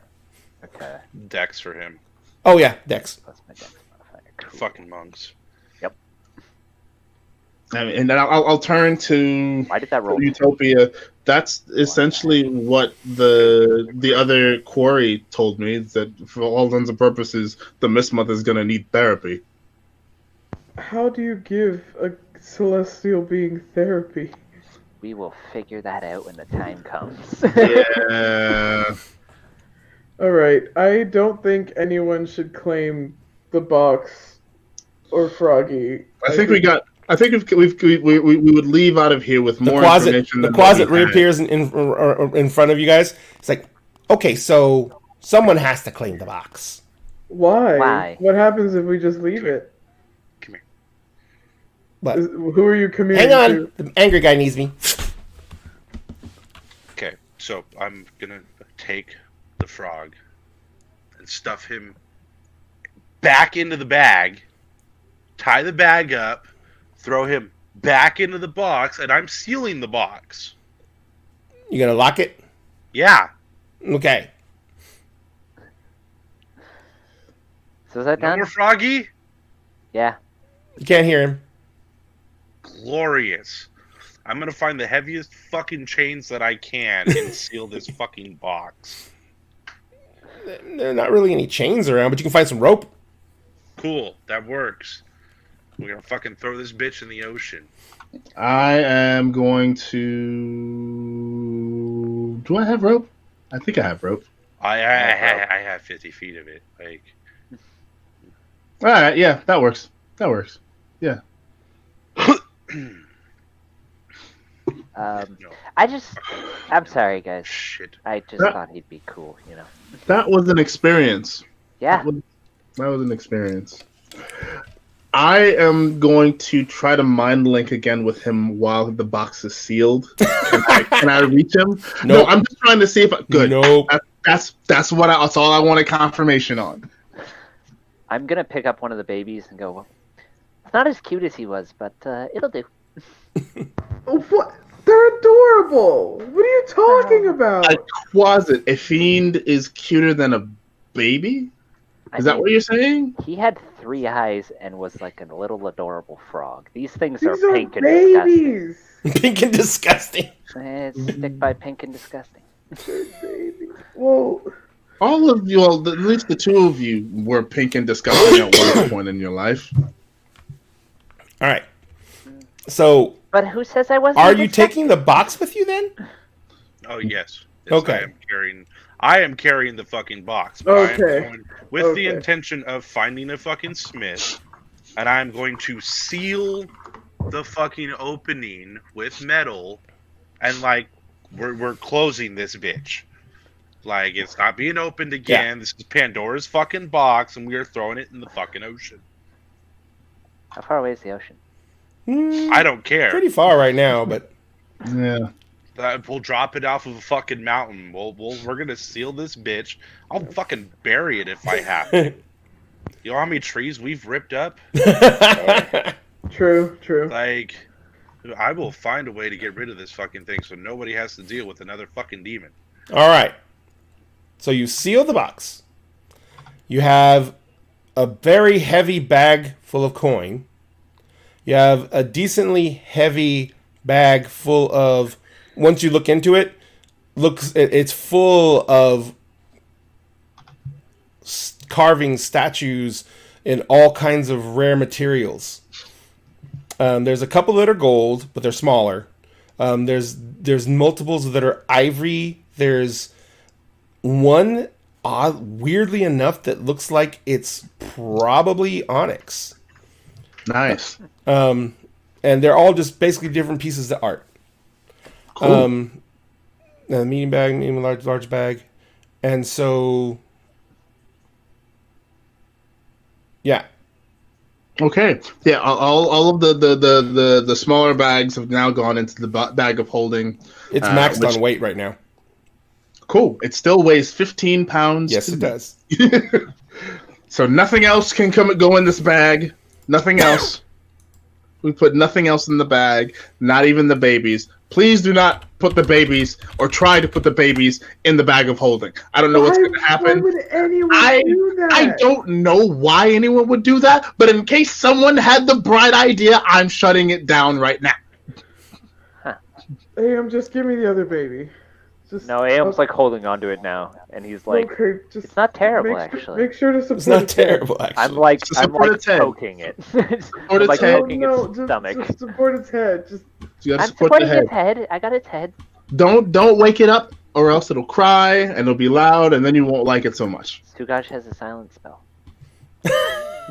He had actually cast a silent spell on the babies before. That's right. Then at that point, I just shrug. Okay, I just shrug and walk away. I shrug and walk away. Oh, I'm walking out of the page. Aem gets slowly better with the baby as like time passes. Actually, I get to the mouth of the cave, and I'm gonna turn around. Sorry to scare everyone with the. Sorry to scare everyone with the whole fiend. RJ, thing. do you remember how big the mouth of this cave was? You were gonna have to work for fucking ever. We established that it was very wide, But not very super, tall. It was super short. Yeah. So it does enough big enough boulders. I don't care. Like, I'm good. Walk it in there, along with the fucking magic summoning circle that I don't believe we broke. Nope. No, we broke it. Yeah. We broke it. But also, can we just talk about how Grandpa's complete willingness to abandon us in a bog? I just want to address that. You decided to side with the demons. We didn't side No, with we didn't it. We side just with it. talked We were pumping it for information. Is what we were doing. When it was destroyed and came back, and the little one just wanted to be friends with it, like that is not okay. Oh, that I have. I just look at Aeon like I have no. I mean, fair. But You why literally everybody tried else? to stop me from destroying it. Yeah. I mean, When you but knew like, that it was a fiend. I want to understand your scorched earth policy of I wanted to save it, screw everyone in the room. I just want to handle it. It was a fiend. It is But- evil. but the we're whole your point of friends. this is to fight evil. If you are choosing to get along with evil, then why are we not fighting it? I don't necessarily know if the point is to fight evil. no, that's very much the point. What? I don't It's think kind of. so.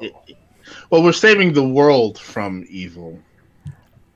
We're saving the Because world of from which- shadow, which doesn't explicitly have an alignment. Could we argue semantics and walk at the Yes, same time? absolutely. Because No, we we- are going to get hungry and I have nothing to offer them. I figured we were walking at this point. But But yeah, I formally apologize for the scare there. I was not actually going to align myself with a fiend. I wanted to pump it for information, and that seemed like the easiest way to do so. I just wanted to. I was never going to pact with it. You might have pacted with it. You've already pacted with something dark inside your brain. It's not. It was not on purpose. I did not. That was not by choice. Well, we don't know what happened in your head.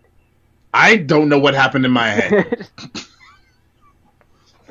And there's two of us. There's two of us in my head right now that have no idea what happened in there, and it's a little scary for the both of us. I'm poking Val, but how could we ever possibly know which one is talking to us? And I'm like walking away with the baby. I put my hand on Aom's head and I mind link with him. This is how, and like both voices scream in your head. This is how. This is how. Okay. And then I cut the mind link. It's a joke. It's just a joke. I'm sorry. Sorry, we're very touchy about that because we don't know either, and it's scary as hell. Useful, but scary as hell. I can't imagine what it's like with that many voices in your head. Loud. It's confusing and loud. And loud. Well, the one other voice I've had all my life. This other thing, it's loud and confusing. And you were born with it. Maybe I'm born with it. Maybe I'm a Kalistar. Oh. Maybe I'm born. Maybe I'm a Kalistar. Maybe I'm born with it. Maybe it's Kalistar. Oh my gosh. I was trying to think of a fantasy Maybelline. All right. So when you guys got here, it was pouring down rain. Sure. As you guys have kind of been looking through the witch's little area and everything like that, that took some time, and so the rain is starting to let up. It is getting closer to dark. But one of the odd things you notice is that all that incredibly dense scrub brush that's been around this area, yeah, doesn't seem as dense. Huh. I mean, it's almost like you could swear there's missing trees. As this is happening, I toss Utopia a blanket so that she can cover her baby, and I have like put a blanket over my head to cover the baby from the rain, whatever's left of the rain. Yeah, I've got like one tucked into like each arm now. So, were the trees illusions, Val? Possibly. Annoying. I'm gonna go ahead and leave because one of the things we fought, didn't it look like a tree that was running around? Are the trees possibly. running around? Oh my god. Let me see. It how was many gnarly slots looking. I have left. R.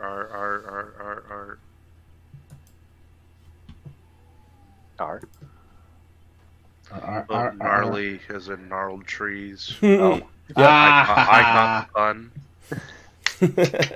All right, so I'm gonna take another slot of detect magic and kind of look around at the area and see if I can see anything hinky with the brush in the forest. no, actually, Huh. it wasn't an illusion. There's nothing around that I can see magical wise. Now, you do know that some creatures of extreme levels of power can literally alter the areas they live in. This is probably altered by the hags. Just by their existence within those areas. Oh, it is unfortunate that there is still one left, isn't there? Yes. And it might also have to be it has something to do with the fact that they were a coven. Well, we've broken their coven, so it's whatever it is, whatever hag is left is probably not nearly as powerful as it was with her sisters. Are you going to make your way back to the lodge? It's probably a good idea. We got 3 babies on hand. We gotta Yep. go home. Yeah. Yeah. So it's a rough trek. I mean, 3 babies, no diapers. It's not fun. You guys make it back to the lodge, but it is well dark. But it is much easier to get through the forest. It's nowhere near as dense as it was. Cool. And you quickly get back to the cavern. As you get back, Camille is there, and she says she's literally like, sitting in the kitchen, sitting in the big hunting lodge area. She has like one of the boar spears she took down off the wall. And she's kind of like just sitting in a chair, and she's just holding it, and she's just looking around. And when you guys come in, she kind of like drops the boar spear, stands up, and goes, "Never again!" What happened? There was all kinds of freaking noises, and there was things moving through the forest, and I just never staying alone again.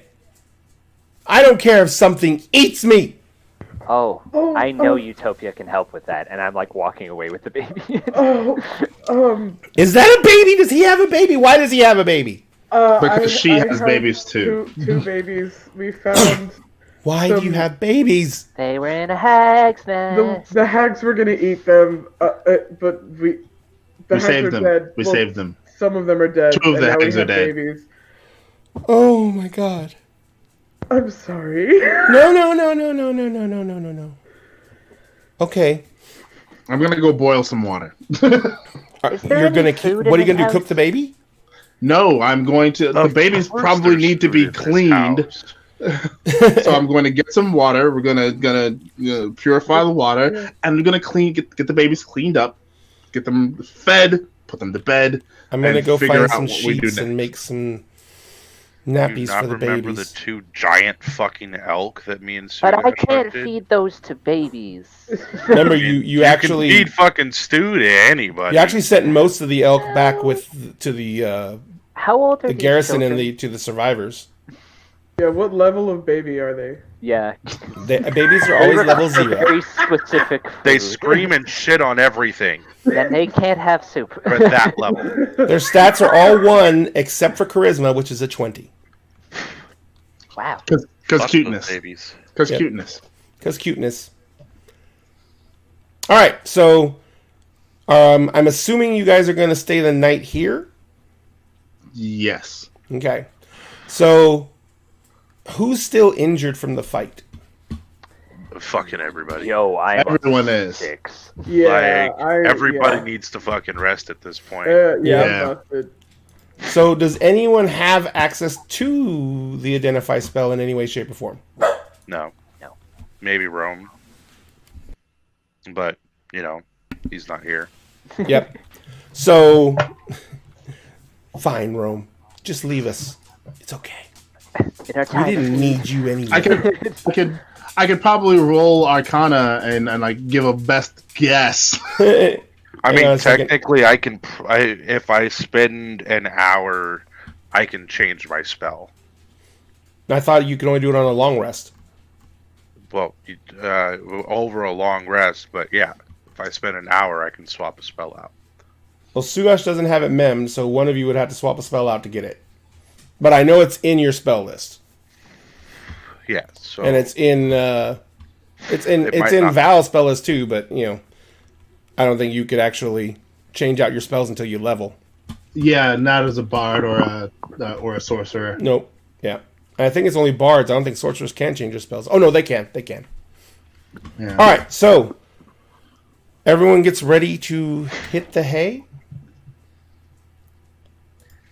I'm gonna sit with my back to the front door, Back to the front door. I'm gonna take first watch. as I usually Did sleep. you leave the box in the cave, or did you take it with you?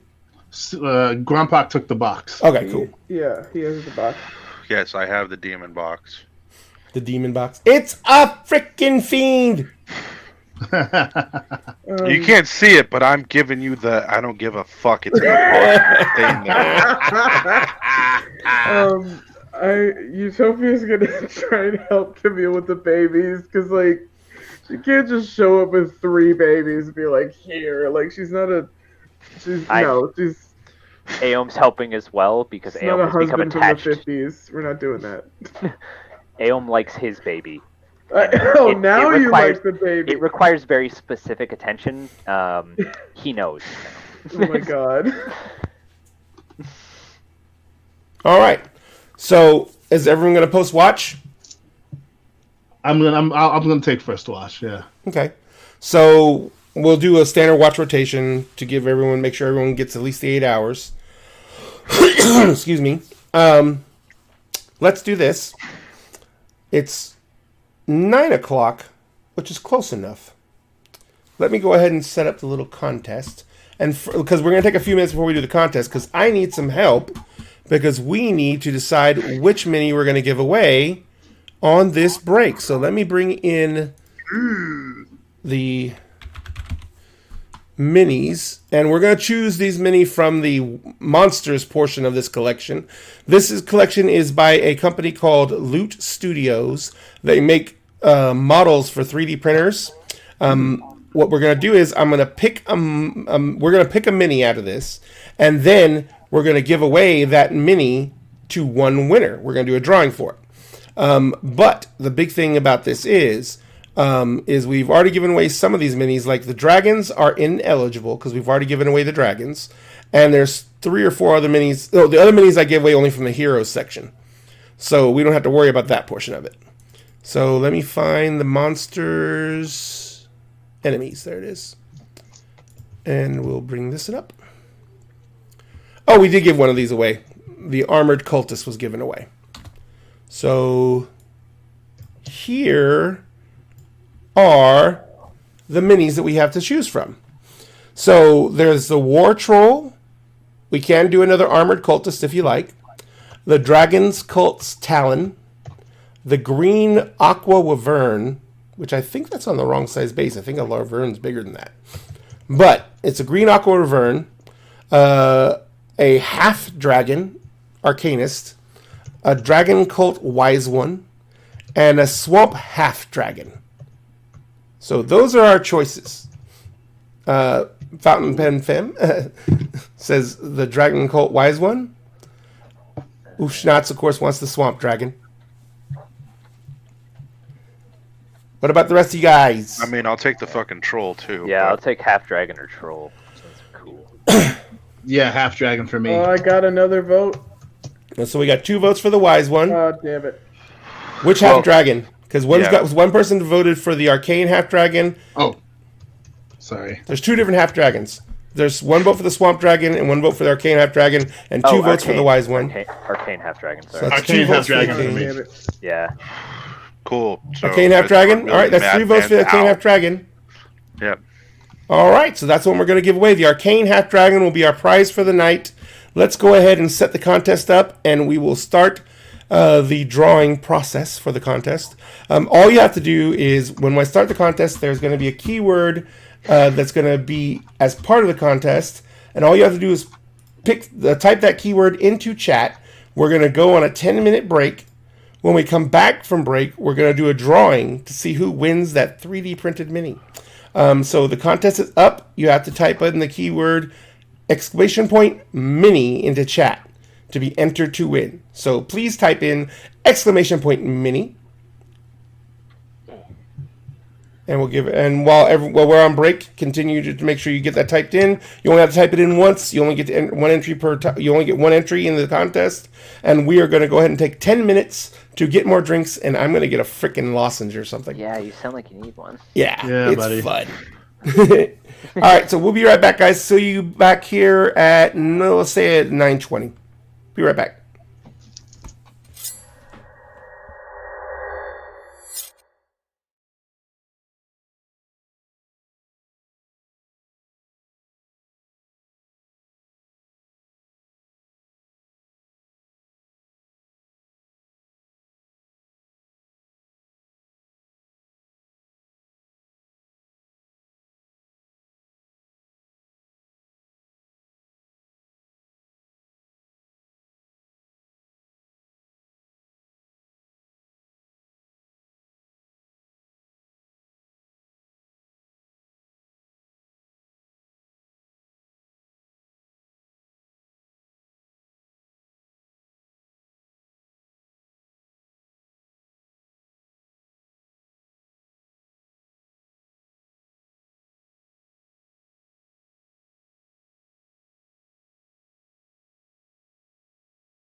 Ladies and gentlemen, we are back.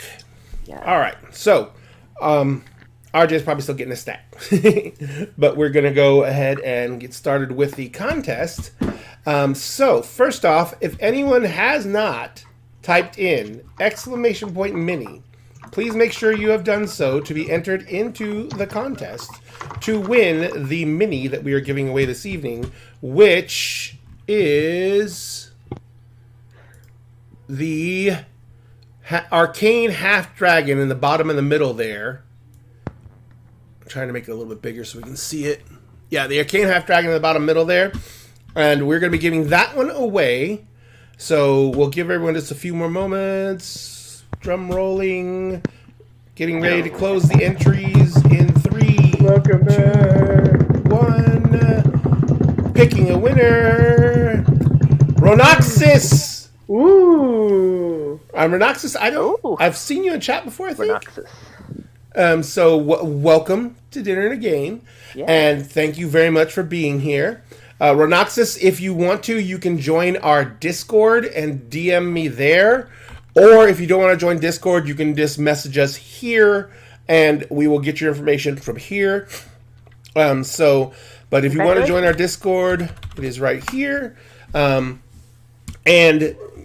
I can direct message you from there. So, and when you come in the Discord, I'll be able to see when you come in and say hi. But anyway. We'll say hi back to you. Yes, everyone says hi. Alrighty, so I think you just joined. That would be me who said hi back. Alright, so that is the end of the contest for the evening, but remember, we give away a mini every frickin' break. Now, when I say that, you have to put up with one problem. You're waiting on me to ship the minis, and I am slow. I mean, I don't think I've shipped a single mini yet. Which is funny because I've actually bought and paid for postage on the first 2 that we gave away.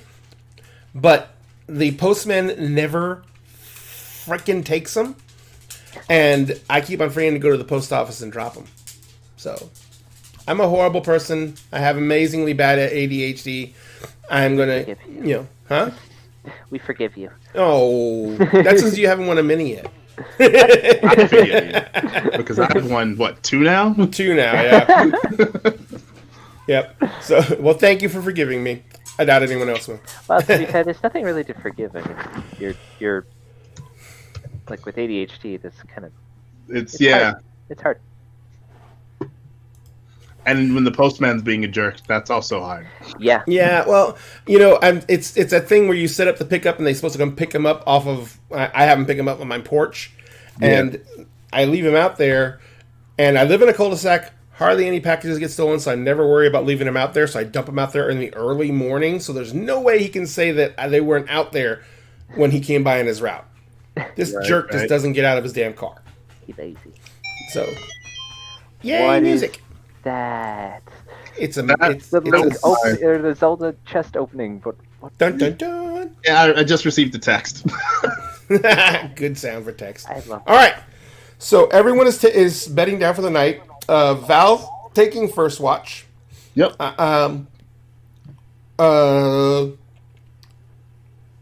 Since it'll be full dark by then, we can put Sugosh on second watch. Grandpa, do you want third then? Sure. Aeon, do you have dark vision? I don't, but I has have night the vision goggles. goggles. Oh, he has goggles. So you can take fourth watch, and we'll leave Utopia on dawn watch. So that's the order of the watches. When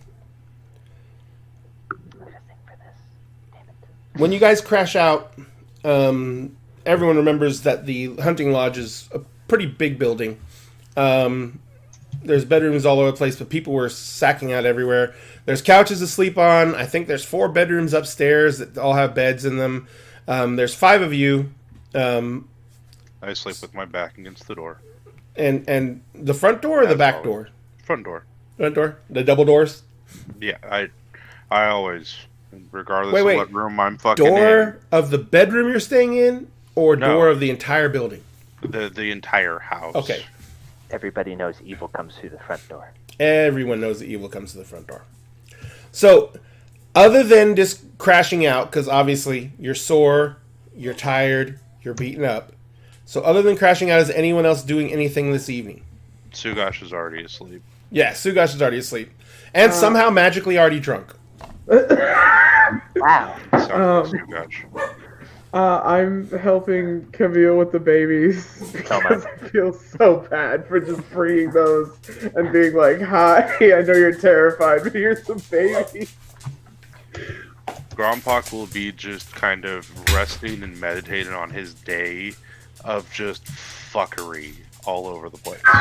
Gotcha. Like, he is just, like, leaned up against it with his eyes closed, like, why the fuck am I doing this? Why the fuck am I doing this?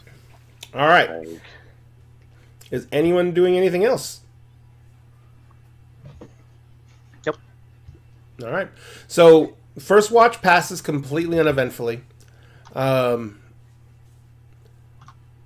thing you notice when you're on your watch is that when you came up here the first time, when you showed up and you spent the first night here, there was not a lot of night sounds. There was not a lot of sounds of animals. There was not a lot of sounds of insects. Of course, that may have been because there was trolls roaming around in the woods. But this evening, there are night sounds. There's animals out there messing around. There's crickets chirping. There's, you hear little animals running through the underbrush outside. It's actually seems kind of normal. So, yeah, but Val, your watch passes fairly uneventful. You go wake up Sugash,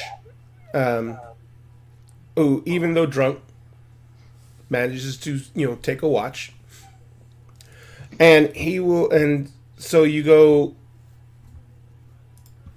and he takes his watch, passes uneventful. Grandpa comes up next. One second. This thing better not turn off on me. Grandpa, when you were asleep, Okay. you were having odd dreams. Oh, wouldn't be the first time. What is... Go ahead. Well, Grandpa, you always play Grandpa as if he has no real fears. But everyone knows that's basically impossible.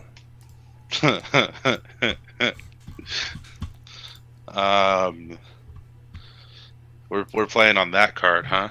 Well, it literally is impossible. Grompok's biggest fear is basically the visions that he's seen since he was a kid of his entire village basically slaughtered as he walks up to the village. Like, he's returning from a hunt and everybody is just dead. So you have a very similar dream, right? Okay. But as you're going through the dream, you're doing the normal thing you do in the dream. You're walking through the desolated village. Everyone in the village has been killed, and it, from the smells hitting your nose and from the fires that are burning, it's been done recently. You see your elders, you see your family, you see your friends, the people you grew up with. They've all been horrifically murdered. In the main center of the village, there is always a huge communal fire that's kept lit at all times. And it's where everyone gathers around to eat their common meals. The meals, the village meals are all done like kind of as a big communal thing. And everyone gathers around to eat there, and everyone's does a lot of their stuff around that fire. When you walk up towards the fire, you see that Sugash is sitting in front of the fire. And Sugash is kind of hunched over with his back to you. And as you're walking up, you hear his low grumble. And he says, I told you we needed to come back sooner. I told you. Brother, are you... I told you that something bad was going to happen. I told you that if we didn't come back, something bad would happen. But I followed you. And he, Sugash stands up, his full gangly height, and you see that he's not wearing his usual garb. He's wearing a long red robe, and he is wearing an odd skull cap on his head. Okay. So he's not in armor or anything like that. But as he kind of comes around, he looks. He stands up. He kind of like his arms are hanging beside him, but the sleeves go down over his hands. They're that long. And he says, Now it's too late. Now we reap what we sow. Now you understand that even if you came to follow me, to protect me, to help me, what you actually chose was to abandon them. And you think I did not know what I chose. And he kind of raises his hands up, and he does the sleeves fall back, and you see his hands are covered in blood. With his back to you, he says, you don't think that I didn't make a choice. I chose to be the strongest member of our clan. And I chose to do that no matter what the cost. You chose to follow me. And as he says this, he turns around, and Sugash's face is a horrific caricature of himself. His cheekbones are incredibly sharp and outlined. He's always been thin for an orc, but now his cheeks are literally recessed, like he's been starving for weeks. His forehead is incredibly pronounced because he's lost so much weight. But where the normal brow ridge is of an orc, you see that there are two jutting out knobs and they burst through the skin, and they're long horns coming out of his forehead. And his eyes are pitch black. And he holds out his blood-covered hands. He says, so if you're going to follow me, then kneel and be baptized in the blood of the sacrifice. This is just another dream. Praise to the Night King. Praise to the Night King. To the darkness. Praise to all that comes to pass, as the Mist Mother is rendered from her place on high, her power broken, and her people freed from her shackles, free to worship whom they wish, where they wish, what they wish. You and I will lead this. And with that, he reaches out towards you, and right before he puts his hands on either side of your face, Sugash is waking you up for your watch. Ah! Brother, you...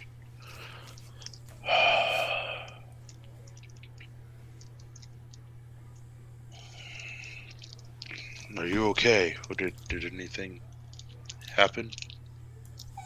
Sugash looks at you and is like, what could happen, brother? We are safe.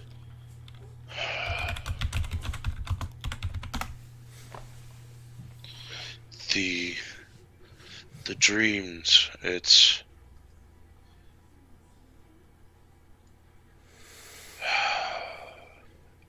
just another dream, brother.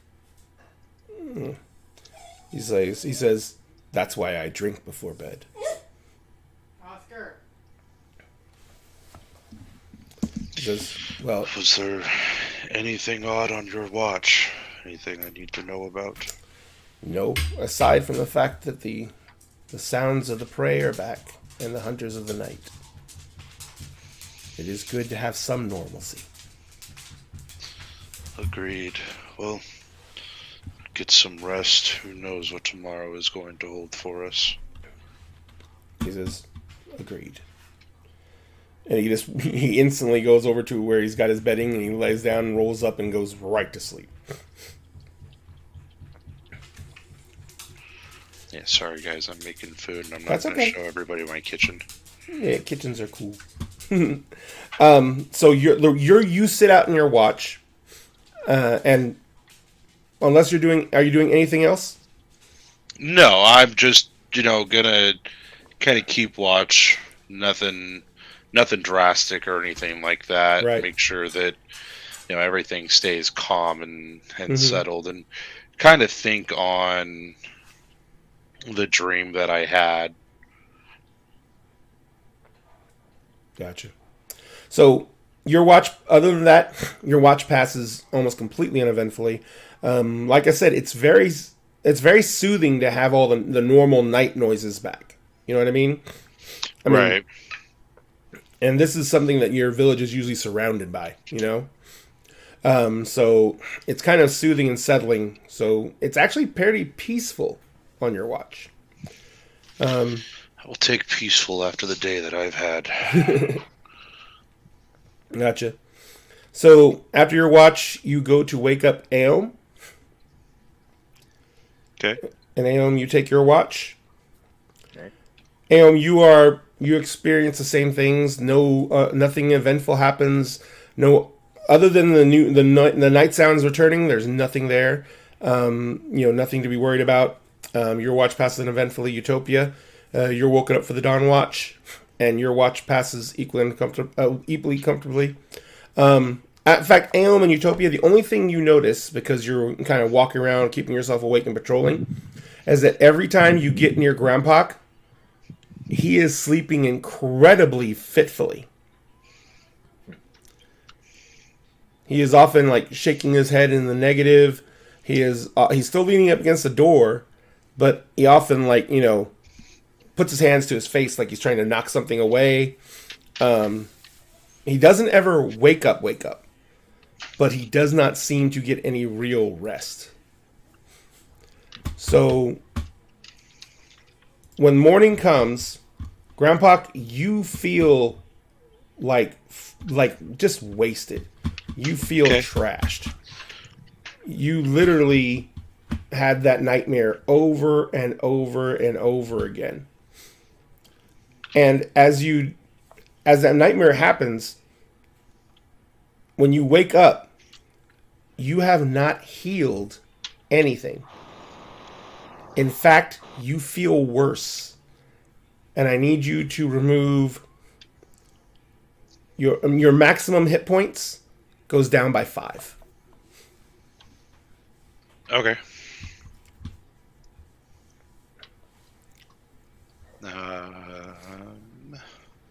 Like permanently? No, don't decrease your. Just notate that your maximum hit down points is down by 5. There's, you can possibly get it restored, but you can never be healed back that 5 hit points, unless something else happens. Copy. I'm gonna go up to Utopia. Hey, did you notice anything about Grandpa last night? Yeah, was he like that when you were on patrol?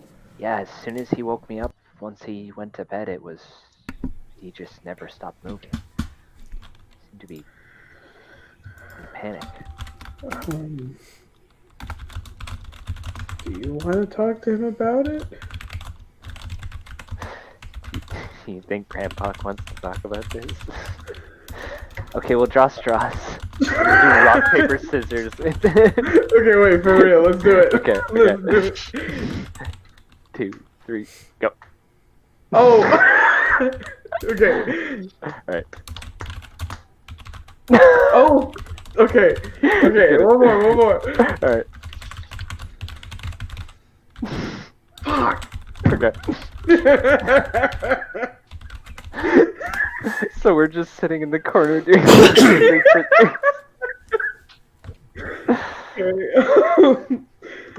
You're up. Okay, do we rock, paper, scissors for that? Boulder parchment shears. Boulder parchment shears.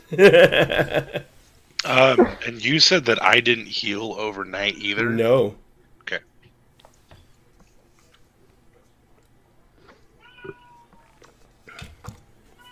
Good luck. Did I get my spells and shit back? Let me double check.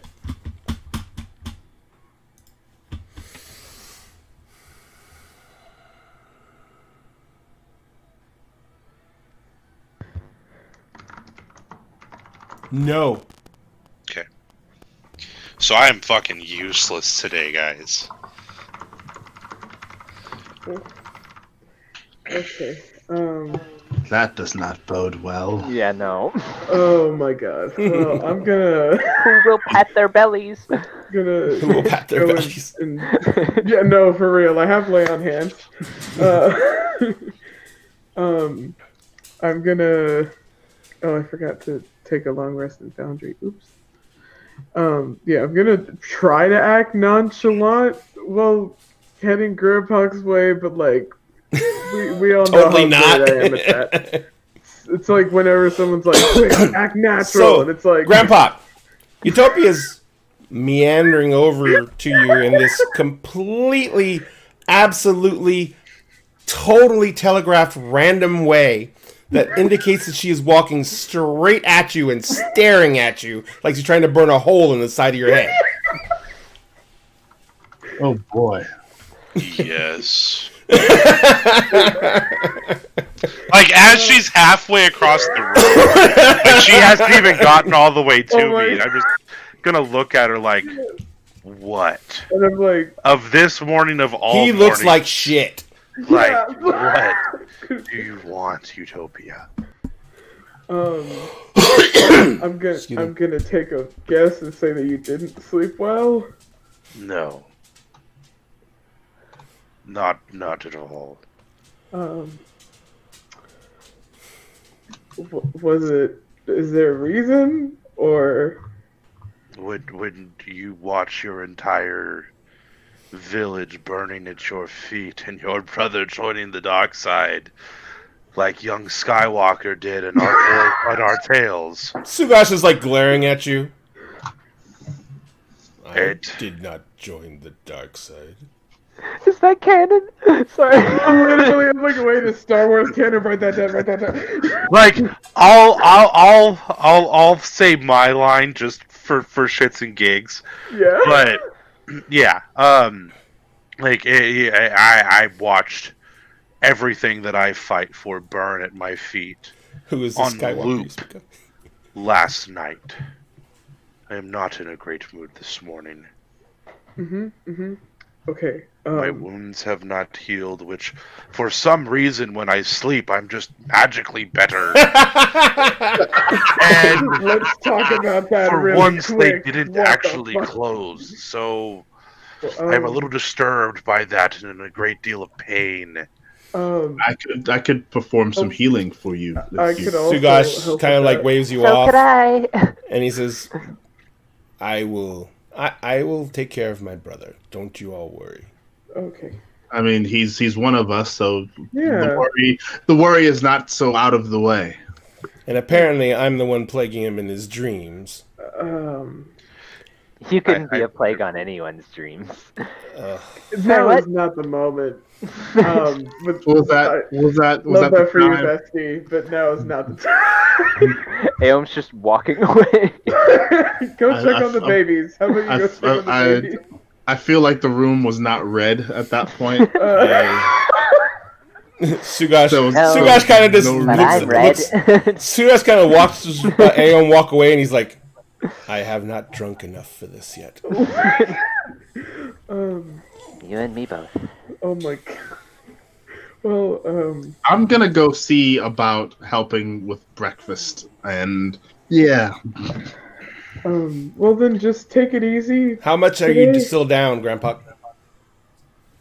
Half. Half? Holy shit! Yeah, I was at 29 Yeah. hit points. I'm fucked up. So let me see what Sugash has in the way of healing. Cure wounds. If you want to do true Sugash fashion, it's a life transference. Life transference is when he's in battle. No, life transference is his fucking way of healing people. Okay. That's literally when I passed out at the Count's table from the demon, or from Valk meeting a fucking god, essentially. Mm-hmm. The first thing he did was trip over the table to cast life transference and help me. Like, that is his way of healing people. So he leans forward, he looks at you, and he says, "You do understand. That was a dream."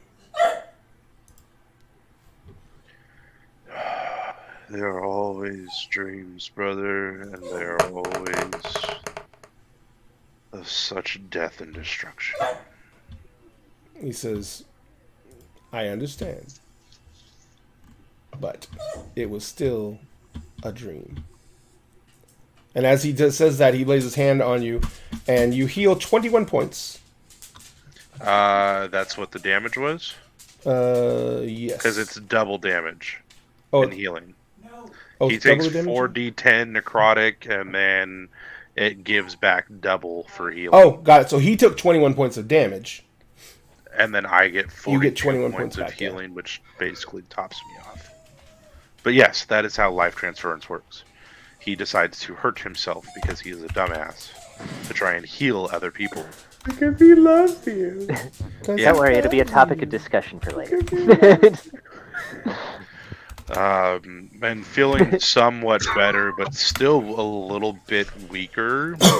I'm gonna go outside to perform my morning kata and my rituals and so forth. Gotcha. All right. So you start heading outside. Sugash kind of like goes and sits down. And he kind of like puts his head in his hand. He's like, "I do need a drink." We have a wine cellar. Show me this wine cellar. Okay. So you take Take a Sugash note. down to the wine cellar. He begins pulling. He just begins like, he pulls one bottle, looks at it, sets it on the counter, pulls another bottle, sets it on the counter, puts another bottle, sets it on the counter, puts another bottle, sets it on the counter, gets his bag, puts the 3 bottles in his bag, grabs another bottle, holds it in his right hand, grabs another bottle, pulls the stopper out with his teeth, and looks at you and goes, You are setting the stage for You a are. very, very bad experience for everybody. "You are a fine host, Utopia." I And he walks away from you as he's downing the first bottle of wine. No, I'm letting Ray know. Like, Oh, I I'm know. gonna be having a Oh, conversation my- with Drink as to what happened oh my in this god. episode, and he's going to be coming back slammed. Like,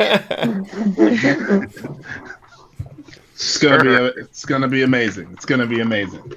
Oh my god. Oh. So you redeemed a Save That One in particular, which gives one person in the group on their next roll, I do believe, the effect of Bless. Let me double check. you need to change the way Effect that of these bless, things yes. are named. Hmm? Like, instead of save that one in particular, it's I bless thee. So Good that you idea. don't have to go and look to find out what the fucking thing I does usually every have them time. memorized, but I'm sick Whoa, and tired. bless you Every upon single you. time it gets used, you have to go check to see what it is in ours. Okay, I'll fix Like, it. don't give me that shit. I'll fix it. Whoa, bless. Oh be my upon you. god. He's so negative. My Alexa is yelling at me. Anyway. All right, so you guys are packing up everything, I guess. You gonna head back today? Are we taking the babies? Yes, we. You prob- wait, what are No, we you're gonna leave them We're here in the hunting absolutely lodge by taking the babies. themselves. Hold up! Don't sound like I'm insane. Are we taking? What's her name? Camille? Sorry. My name's Camille, thank you. Camille.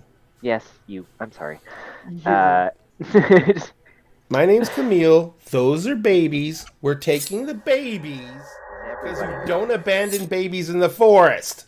No, but we did leave you in the forest. No, so- you left me in the hunting lodge, which is just as What? bad because it's We're in the isolated hunting forest. lodge. So I'm saying leave the babies in the hunting lodge. What are we We're doing? not doing It's just that. a No, question. we have. They need someone to take care of them. Okay. Camille is holding one of the babies, and she looks at you, and she goes and puts the baby down on the floor, and the baby kind of just kicks and Oh my wiggles. Okay, so quick question, and this is So partially I meta, see how partially this in one would be character. able to take care of itself. Yeah, I it's okay, I want almost this got one to rolling be- over down. This is Oh, a it meta threw up! question. Meta question. Well, if I don't roll it meta over, it's probably going to drown. Give me a minute. So, my recollection is that we left the entire town, or the bunch of people that we left here. We didn't take them to town with us. No, we they were on the next farm over harvesting that and then headed back to town. Yeah, they Okay. were with the guard contingent Okay. that was there to protect them while they harvested the rest of the fields to get the harvest in so they could take it back to town because the town was getting low on food stores. Okay. All right. Because I just figured there was still people here, so I'm like, No. yeah, leave them here. It's No. fine. No, Okay. the guard contingent had to go back with the farmers to protect the shipment as it went back to town because there's still all kinds of things running the forest. Cool. So are you guys going to head back to Trask? Probably a good Yeah. idea. Logical choice. Yeah. So, how long have we been gone, in total, in game time? Because I know in real life time it's been a fucking eternity, but how long have we been gone in game time? You spent the better part of a day walking through the forest to get to the edge of the Darkwood. No, it wasn't even that long because the Darkwood had grown so much. It was a couple hours. So you spent a few hours walking through the forest. You hit the Darkwoods. You spent the better part of the day because the Darkwoods is so dense, hacking your way through the Darkwoods to get to where you found the open road that led to the Hag's lair. So you fought them in the dusk during the rainstorm. What, 2 days? Yeah, it's starting to sound like it. Yeah. Sounds like 2 days. It's just 2 days. So we left town as well. There was another night there, so 3. So this would technically be our 4th day. Yes. Cool. And on the 4th day they returned. To find the city burning. Just kidding. No. Oh my Wouldn't god. shock me. You only burn the city down once every campaign. That's the rule. That's the rule. You and I nuked the burnt capital. down Elatris. I can't burn down another city. You nuked the cap. That wasn't a burn down. The fingers fell off. Some of the fingers fell into the ocean. The fingers fell off. I mean, some of the fingers fall into the ocean sometimes. That's what happens. We're going back to Trask. I burnt down the capital. I can't burn down another city. That would just Well, be. then my people are safe. Oh no, that wasn't burnt down. Everyone was just slaughtered. Oh my god. Okay, let's go back to Trask. I'm assuming these babies have parents. Some family's been missing their babies. Remember what Lady Trask said. There had been several instances of child abduction from farms on the outside areas. We need to get these babies back to their parents. They're already traumatized enough.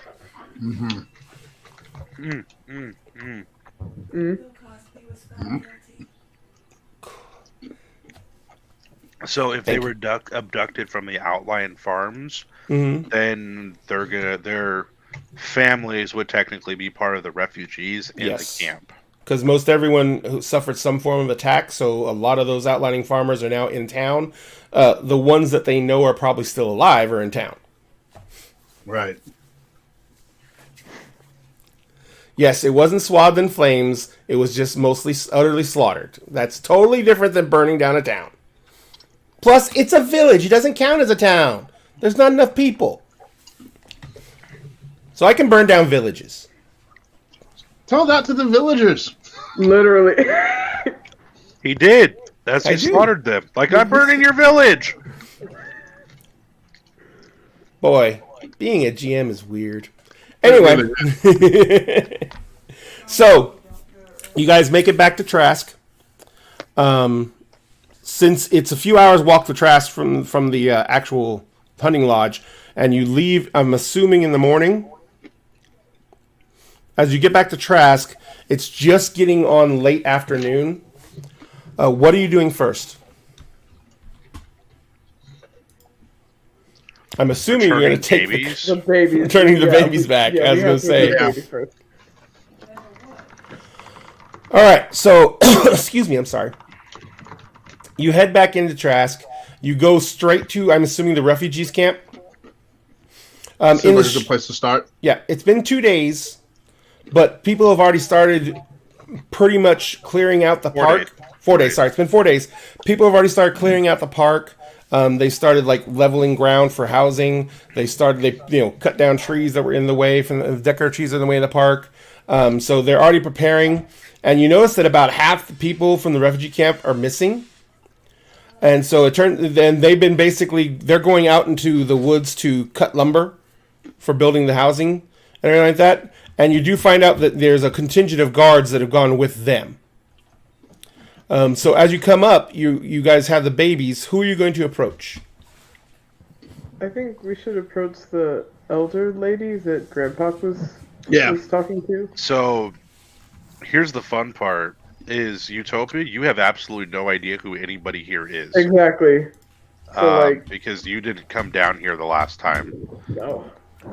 So there is a huge holding- mass of people. I'm just holding 2 babies. Yeah. Grompok is not in the mood to talk to anybody, so I'm going to try and see where the laborers that are cutting the trees down are, like outside the city, see if I could see them. And I'm going to go just chop fucking wood. Yeah, they're not too Chop far trees away down. because the woods are still dangerous. And there's a decent sized grove of trees near enough to where it can be cleared out and get some useful wood out of it. So that's where they are. It's only like about a half mile, and because Trask sits on that on the side of the mountain, from where you are, you can see it because it's further down in the valley. So you can I will just snag Sugosh and go and help. Like that's where I'm gonna be. Sugosh is 2 bottles of wine in, probably more. Aeom sighs and just And Sugosh is like, it would be a good idea to give me an axe right now. I agree. And he's like kind of stumbling behind you. Are we sure that we want to let them go off with them and possibly give him an axe in this condition? no. I would rather it be me watching over him than you. Sugosh kind of looks over his shoulder at the rest of you and he says, "What? I'll be fine. The people around me, I don't know, but I'll be fine." And he's like stumbling out towards the gate. Keep I'm him safe, just- Grandpa. I'm sorry. I've got no words. I'm just gonna go and start looking for the elder woman. I don't. She's usually in the big tent. Okay. Okay. I'm following them. I have no idea who anybody So, is. and like I said, you see that this was probably once a park, Utopia, but you've heard that the refugees were going to be building their own housing. But this is the first thing you've seen of the area that they're clearing out. And there's probably about 25, 30 people around here. And they're all working towards, like I said, they're making level spots. They're clearing out brush. What are you guys going to do? Who are you looking for when you get there? We're looking for the elderly woman. Yeah. Oh, the little old lady? Yeah. So Either that or the priestess. she's there. Yeah. The priestess is there. She's kind of directing operations where they're clearing brush and everything like that. And she's not just telling people what to do. She's out there dragging brush bundles over to a burn pile. And every time someone comes up to her, she just gives them another thing to do. She keeps on directing things, but she's working just as hard as everyone else is. Okay. I'm gonna look at her and go, yeah, she's not best to look after children. Where's the old lady? So you see the babushka. Babushka! And she's actually helping with the people who are obviously making food for the day.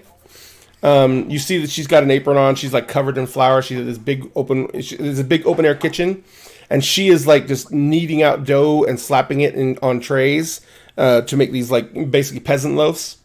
And as you guys come walking up, she kind of sees you coming, and she kind of looks around and she says, "Where is my large friend?"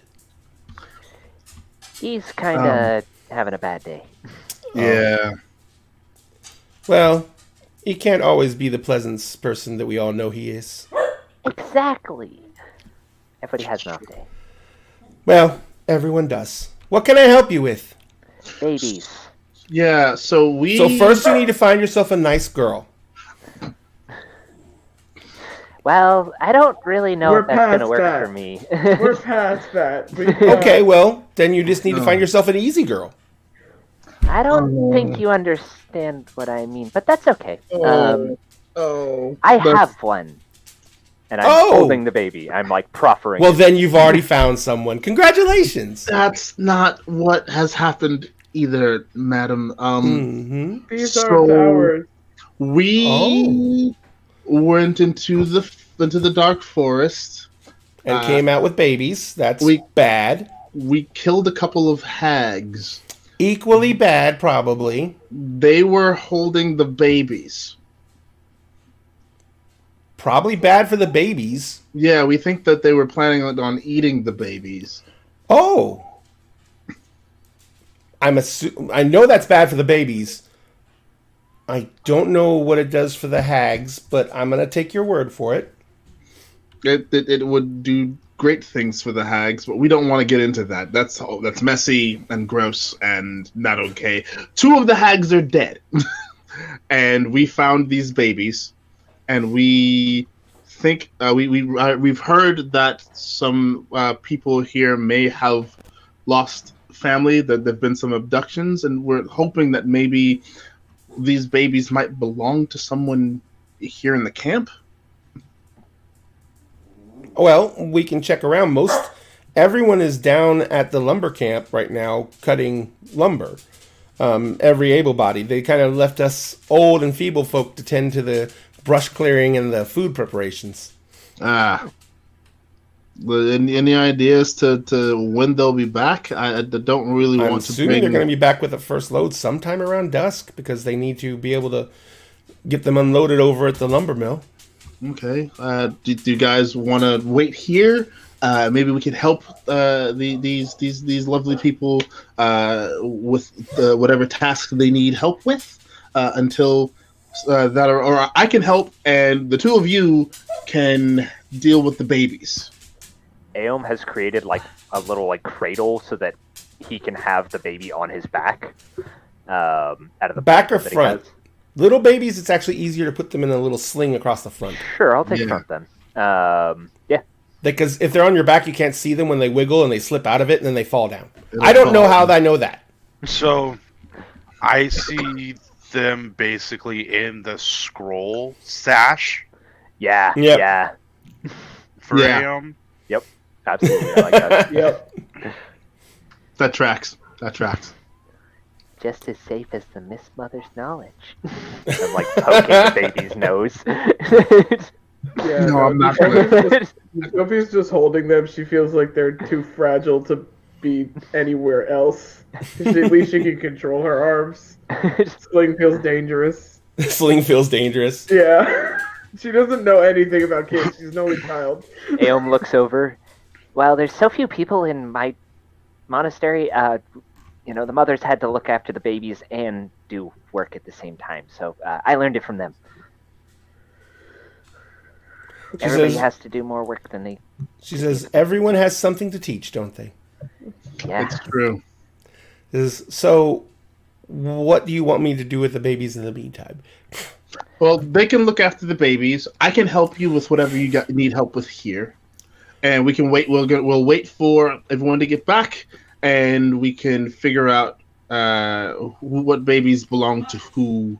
Then, maybe I guess that works.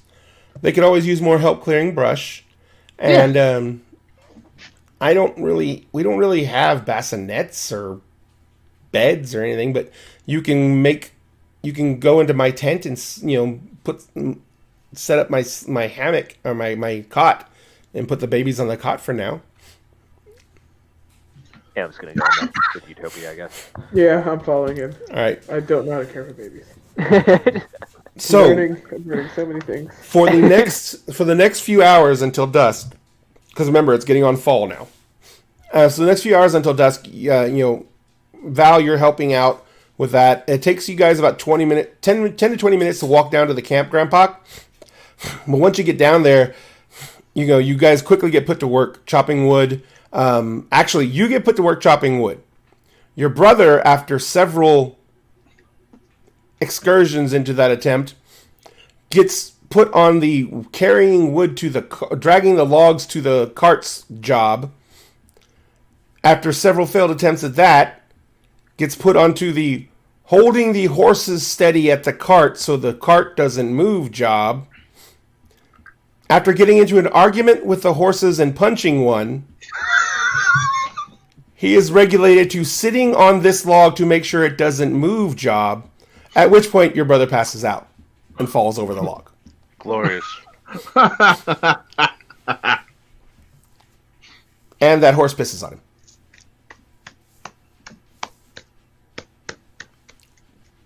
So, Leave us for one session. never leave. Frank, this is what happens when you miss. This is what happens. Sorry, Frank. Okay, I just have a Never question. What the miss hell a happened to me session. at that dinner when I wasn't there? What did I You got- miss? You got married, had kids, got divorced, got remarried, found out that, that your life was all a lie, had an existential crisis, went to therapy, got out of therapy, bought a Maserati, realized you couldn't afford a Maserati, ruined your credit score, got divorced again. Are we talking about your life here, or Aom Ray's just D&D game? 1,000-yard stare. Just the look of anguish. Wow, that hit too real. Okay, so And then your planet exploded. yes, then your planet exploded, Wow. Cool. Wow. which everyone agreed was much better than slowly freezing to death. Allegedly. That's trauma, Ray. Hitting you with the trauma stick. Hitting you with the trauma stick. So, what do you guys? But after that, you guys are kind of, especially you, Grandpa, you're sore as shit. You don't feel any better. You still haven't really gotten any rest. Now your shoulders hurt, and but a lot of work got done.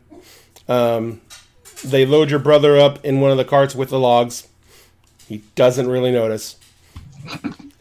You guys, they drive the horses tackle back with all the cut lumber, and they literally were cutting down trees and trimming off all the limbs that they could, and then dumping them onto big carts, and then they drive that back. The lumber mill is kind of like high up on the cliffs, and it's near the. Remember I said the 3 streams go through Trask that are actually in cut channels in the ground.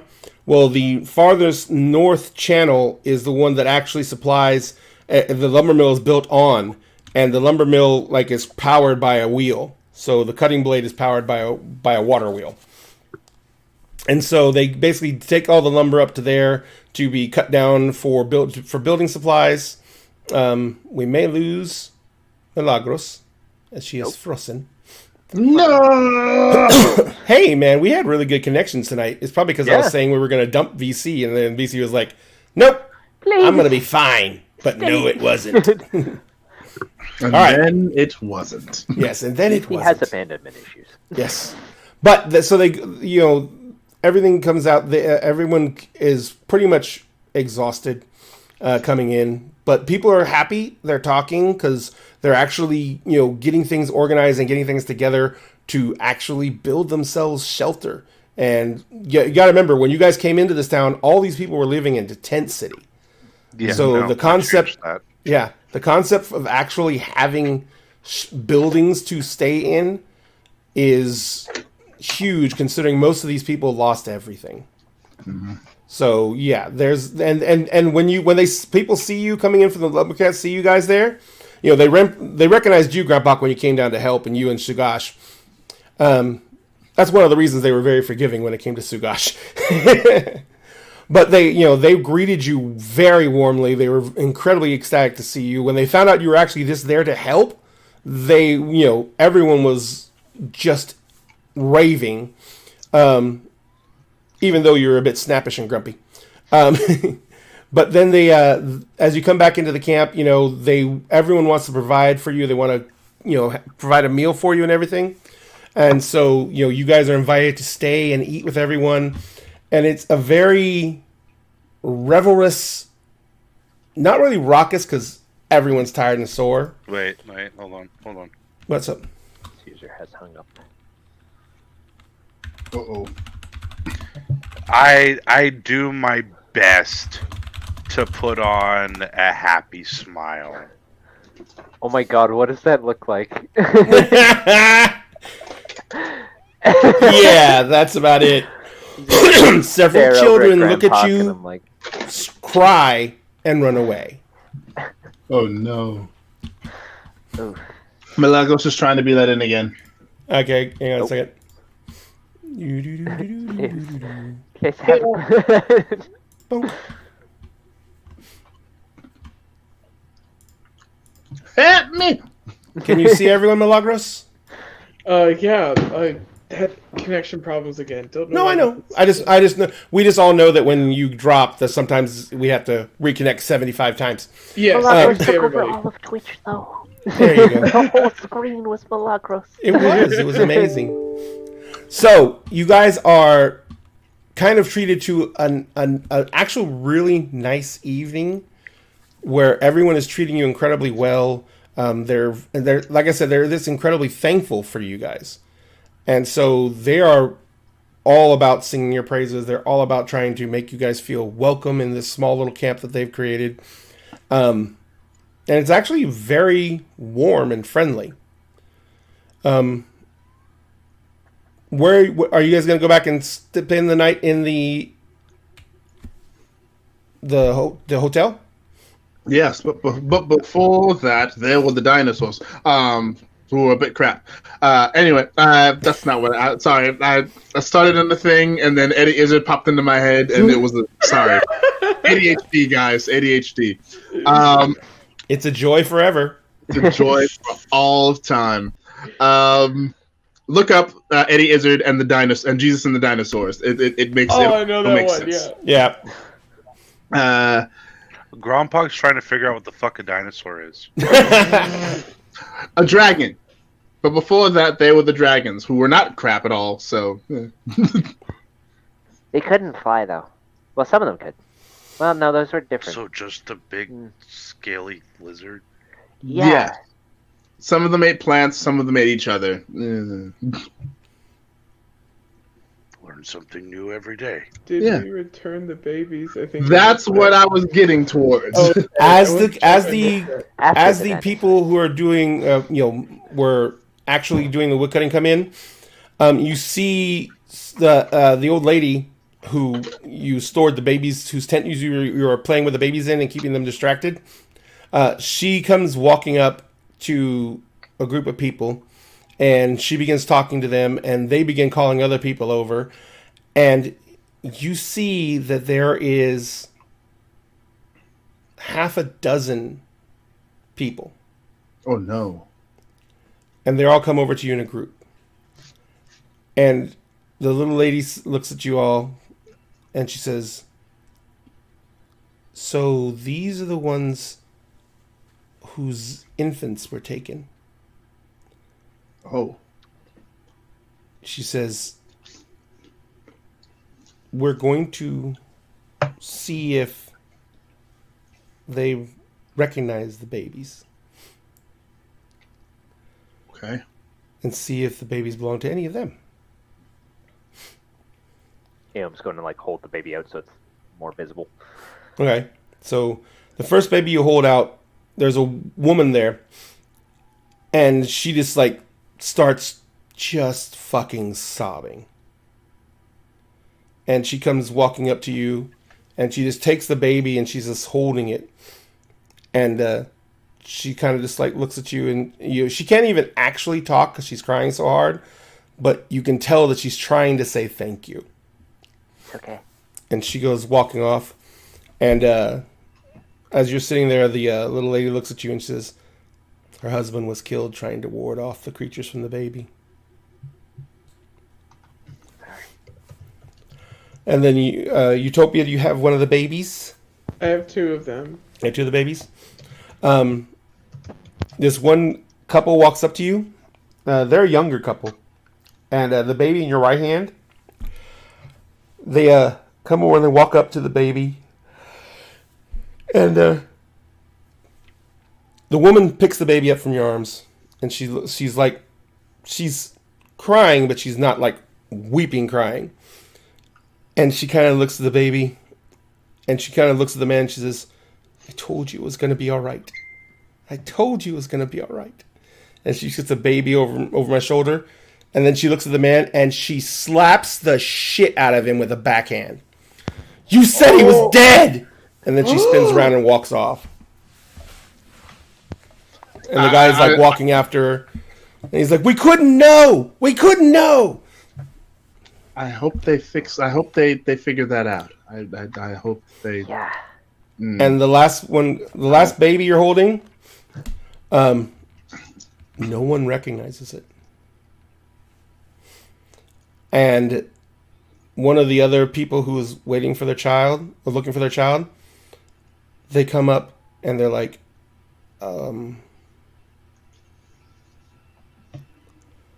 we will watch that baby.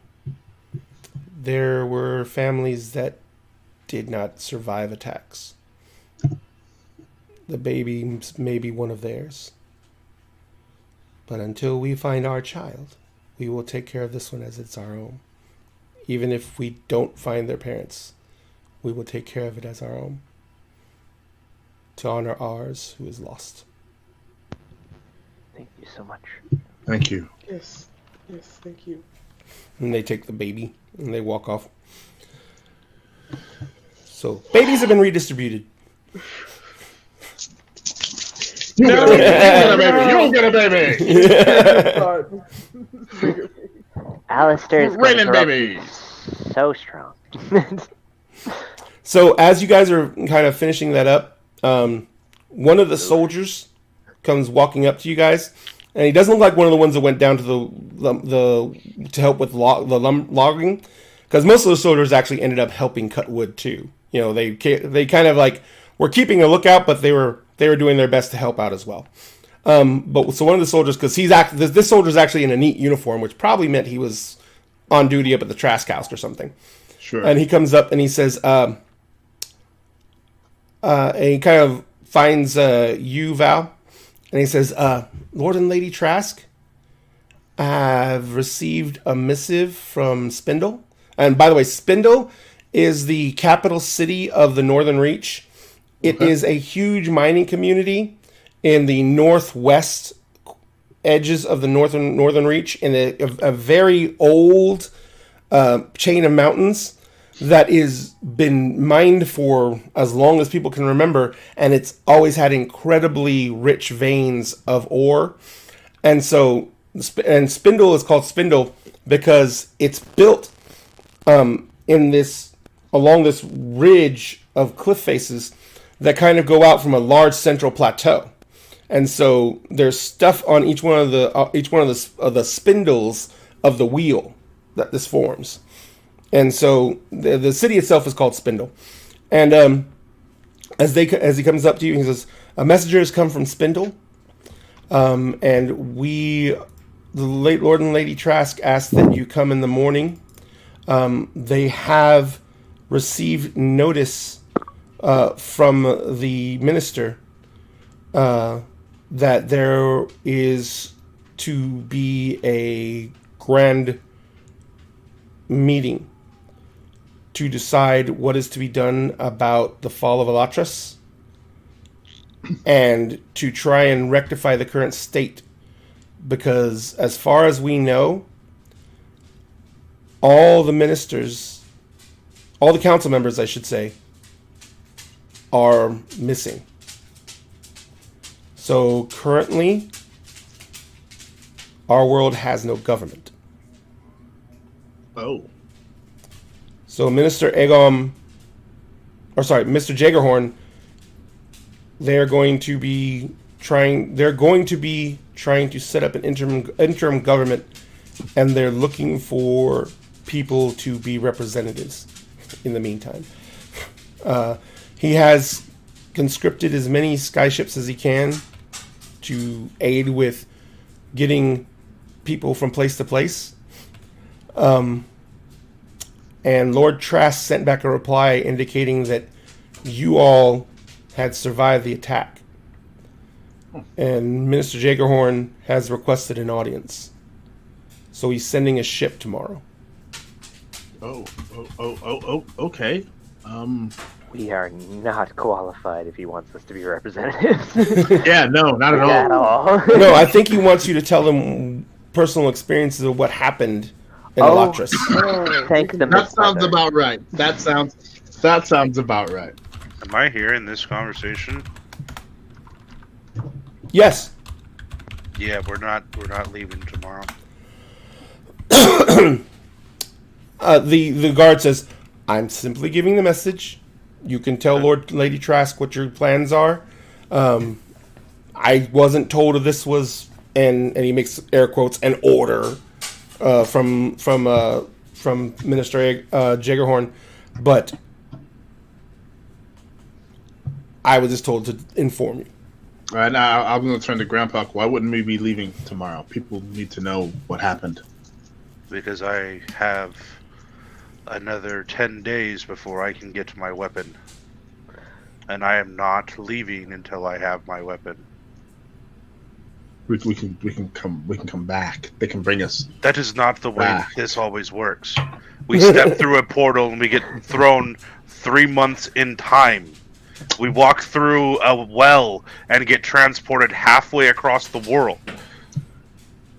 Fair point. You open a box and get a new best friend. Yeah.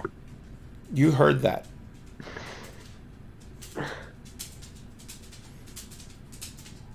Did we You all look hear over it? and We you all notice hear the that? latch to the box is unlatched. Oh, fucking God. Fuck's sake! You didn't lock the box. I We thought you locked closet- the box. He The locked closet fuck out of is the sitting box. on your shoulder, Grandpa. He's kind of crouched there. And he kind of like looks at all of you and he says, "Do you guys know that you can do things in your sleep? Like unlock boxes?" Oh, fuck. Okay, which one of us did it though? I really want to know. What are you doing on my I don't know, boss. What do you want me to do? Are we going to go kill people? No. What? You own the box now. Which one of us? He's standing on Grandpa's shoulder and he's Talking looking at to- him when he said it. talking to Grandpa. You don't remember when you slept on the box? I wanted to make sure that nobody took it. Well, yeah. But then, you were having all those dark and evil dreams, and so that kind of reached out to, the dark and evil box, and you kind of bonded in your sleep, and then, the box kind of got you to open it, and so it's kind of been unlocked all day. You I hate magic. Magic loves you, boss. Want me to kill that old lady? She's just gonna die anyway. No, No, I'm no. not touching the old lady. No. Not touch anyone without Grandpa's expressed order. Go in your box. Okay. Can never He come out. literally turns into the bat, flies down, touches the box with his wings, flies back, lands on your shoulder. I said go into the box. I want you No, to boss. stay You there. specifically said go to the box.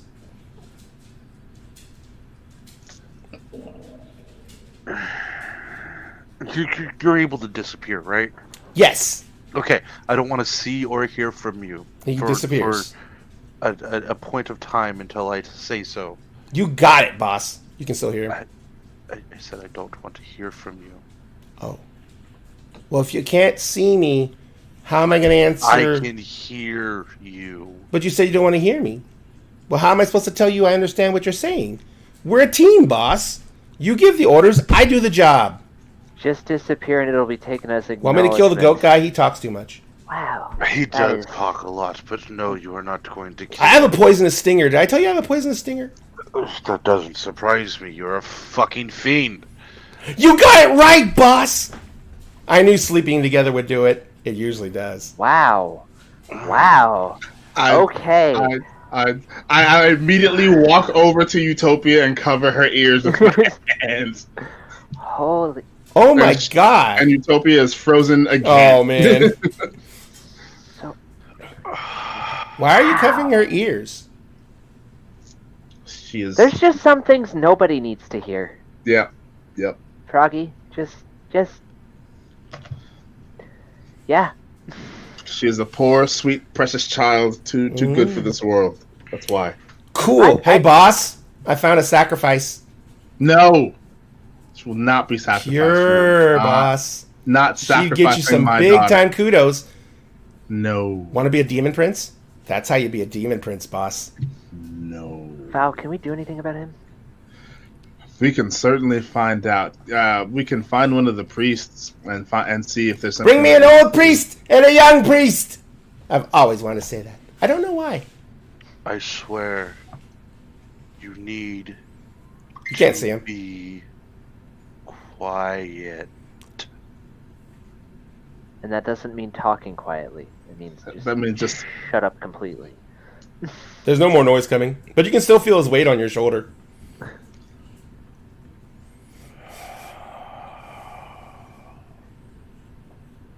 It's a long day. So that's a thing. Yeah. It's a long, long day. It wasn't my fault this time, actually. Wow. I know you said for me to be Or mine. quiet, boss. Yeah. But High five. you know that stuff that was in there that you guys got? Yeah. You know, like the little necklace with the beads? And the silver the cute statue? I know what all that stuff is. Oh shit. If you let me talk and run around, I'll tell you. I'm literally gonna reach up to where his mouth would be and just clamp it shut at this point. He has to do what you say, right? I was being Grandpa? quiet. Apparently not. Okay, well. I have told it that I did not want to hear it, I did not want to see it, and to go into its box. And it is still sitting here and talking. No, once again, you should go to the box. I will rip your head off. Audition He for will. back in the box. Go into your box. And stay Leave me there. alone for a moment. You have to let me go first. You hear flapping noises. You see the bag move in the box. That's a new kind of hell.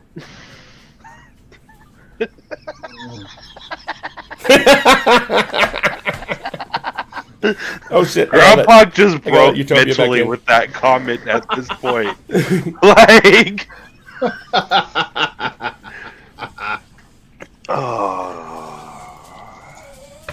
Sorry, Milagros.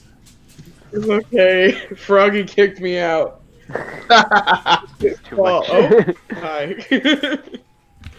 Oh my god. Okay. What happened? Did we stuff him back in the box again? he has for the time being Okay. retreated to his box. Oh, RJ, retreated. your What did camera's you do? frozen now. My camera shouldn't be frozen. Oh, all our cameras are frozen. Oh, on my all our Twitch. cameras are frozen. Yeah. Okay. Almost all our cameras are frozen. All Rolling down in the deep. right, there we go. We're all moving again. All right. All right. I'm not moving. So, Oh, there we go. all right. So, you guys, it's been a long day. You're fucking telling me.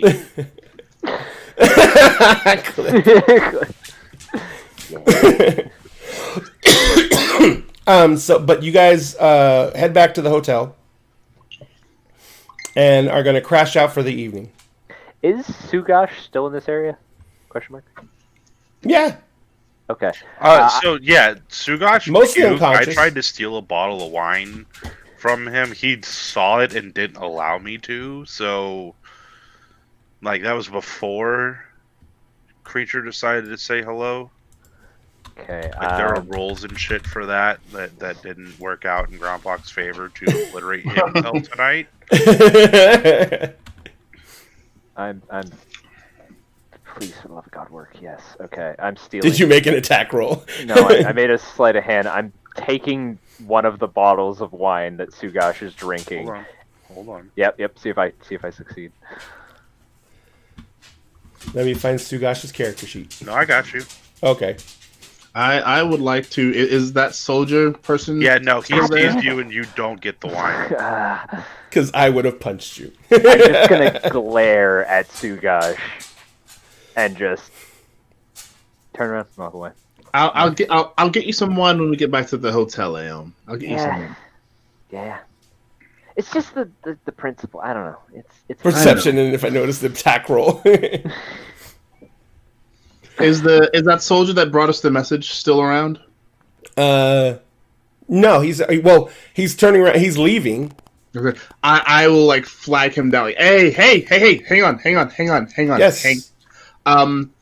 The Miss Wizard lady that was at the dinner with us and Lord and Lady Trask, and I cannot remember her name at this time. Marissa Zaristevia. Yes, Miss Zaristevia. Remember that? That would be why. That's a mouthful. It's 3 mouthfuls. kind of fun though. It's 3 mouthfuls. Is there any way that I could maybe get an audience with her? I'm sure you could. I can report back that you wish an audience tomorrow. That would be Or tonight, magnificent. or when do you want an audience? Is it an As emergency? soon as humanly possible. Okay, I will let her know.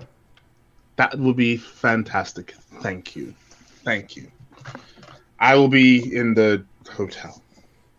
It's the one with all the screaming children. You son of a bitch. A fucking shit. Right. All I right, forgot about so the streaming children. I Yeah. think this is a good place to wrap for the evening because it's already past 10:30. Great session, guys. Thank you so much. Oh my god. I love my closet. He will be here forever. I love Oh your my closet God. too. He will never go away. Fucking hilarious. Oh, He will never ever go away. I literally made the box so you could not kill him. Oh my god. I'm sure Grandpa will find a way. He will try. I have Oh no, it's zero gonna be, doubts. It'll be a thing that happens. Like when he frustrates me enough, he will get squished.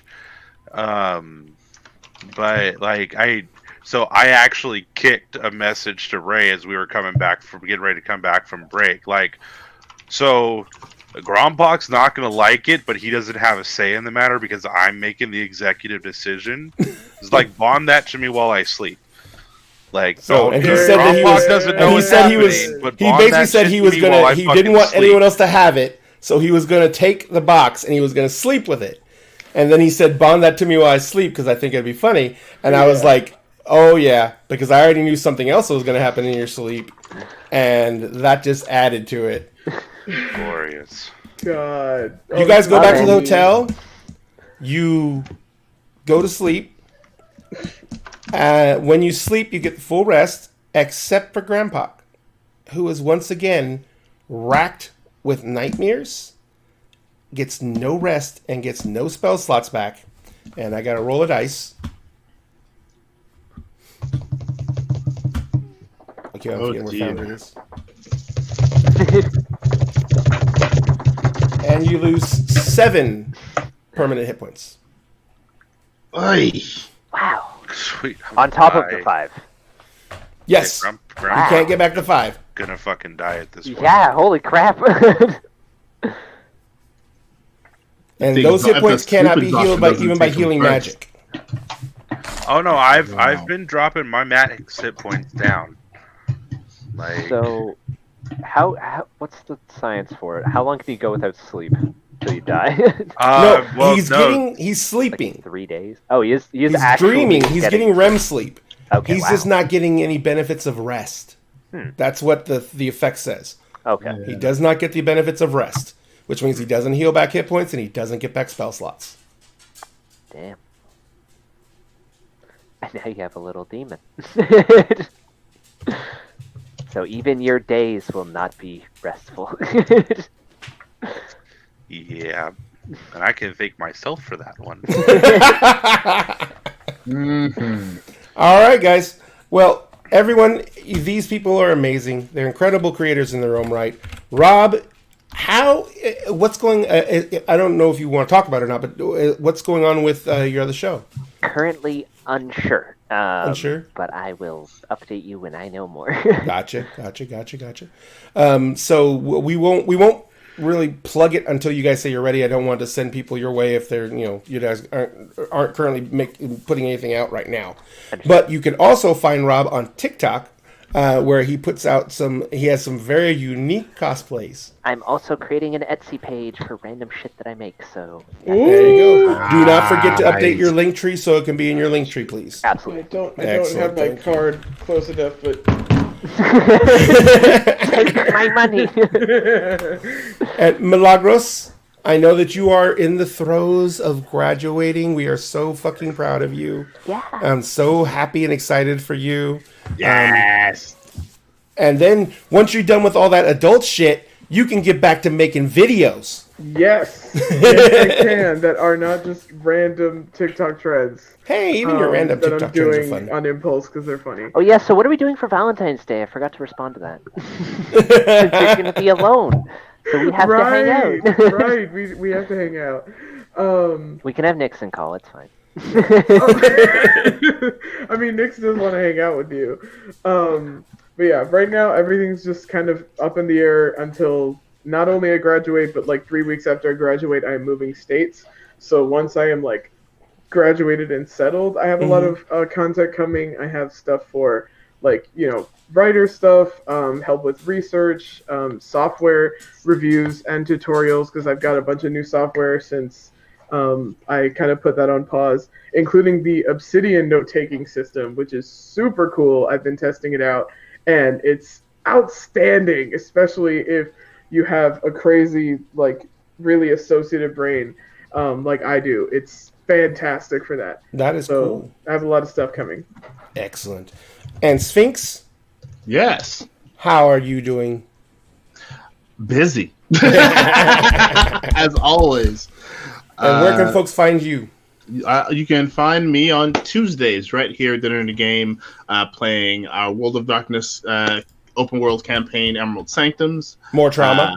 More Trauma, featuring the lovely Milagros as well, and For the trauma. For the trauma, yeah, lots of trauma. Everyone's being traumatized. Wednesday nights, right here, playing Kingdoms of Mist. Every other Fridays on the Alex Bomb channel, playing Initiatives and Intrigues, where I play Badru Kamar, who is a cleric and bard. But on the Fridays that we're not doing that, I am running my own campaign on the ADH Adventures channel called Agents of the Circle. It's set in a tweaked version of Eberron. It is my original homebrew campaign. I'm so excited to be streaming it finally. And if you, we've only just been streaming this current season, which is season 4. But if you want access to the other seasons, they are available in podcast form wherever you get your podcasts. So please check us out and support.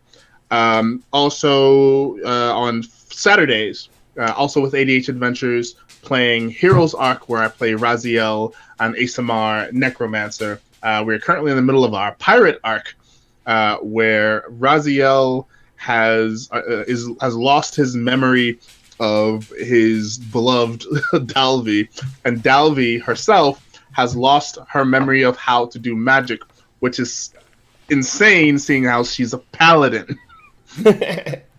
So but at least she gets her spell slots back on a long rest. That's true, but she's also a rogue, so she has rogue abilities as well. And yeah, we're on our way to, I think, meet the Pirate King and find out what the hell is his problem. So, what the hell is his problem? That.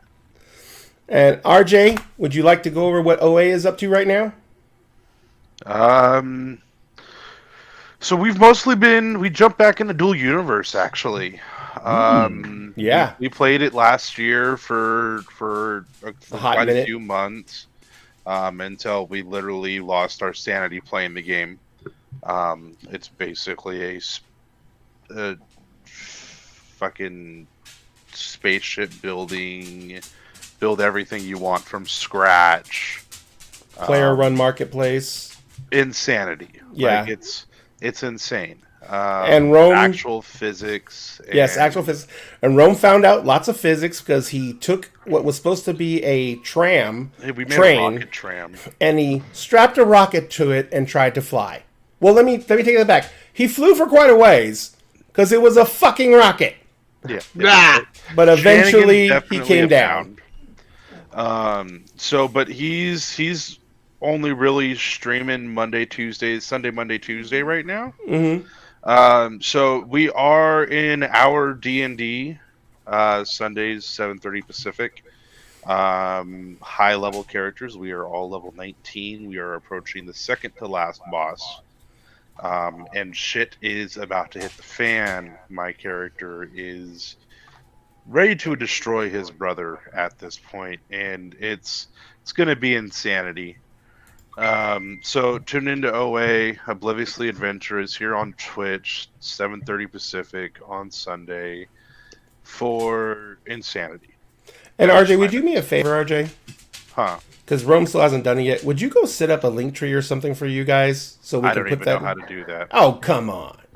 I'm not tech savvy. Like, the only reason I got a laptop was so that I could play D&D.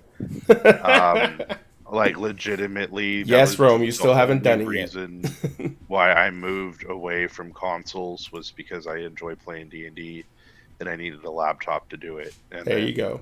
Rome happened. Yes, and Rome, send me the link when you get it done so I can change your stuff out so we can have all your stuff in one place. But, everyone, please give these people a follow. They deserve your love and support because they make incredible content on their own. Plus, they support Dinner and a Game, which is absolutely amazing, and we could not be happier to have you all. And if you want to support Dinner and a Game, you can go follow us on any one of our socials. We have Twitter, We have, which we don't use enough, and we're going to have to fix it. We have a Facebook page with over 13,000 followers on it. We do memes. We do industry news for the gaming industry. We do Marvel and all the contemporary fantasy and sci-fi movie news.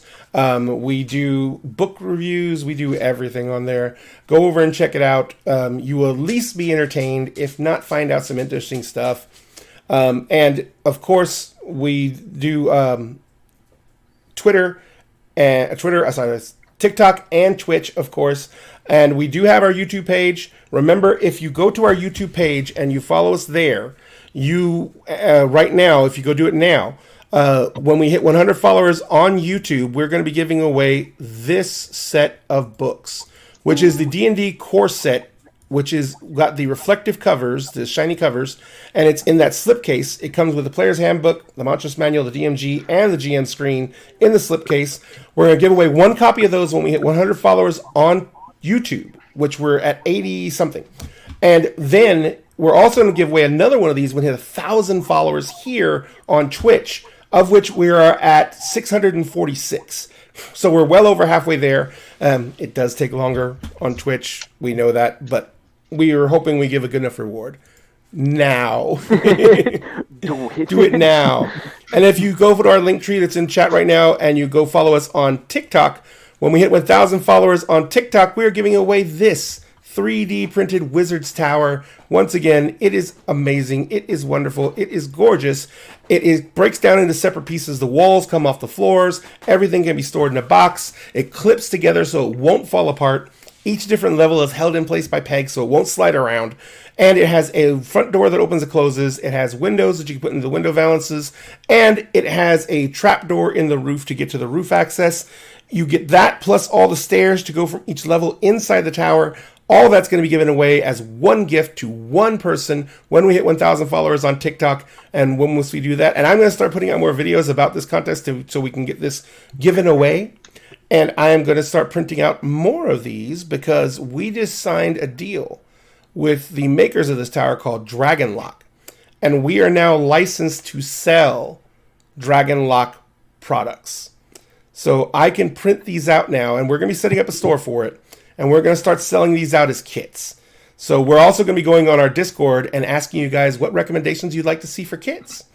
And we'll be putting those together. We'll be working with our people in our Discord to actually do this, to build out kits that we're going to be selling retail. Orc Lady kit. I will get you the Orc Lady. Oh my God. And we'll be working with our Discord people to work out and build out kits for sale.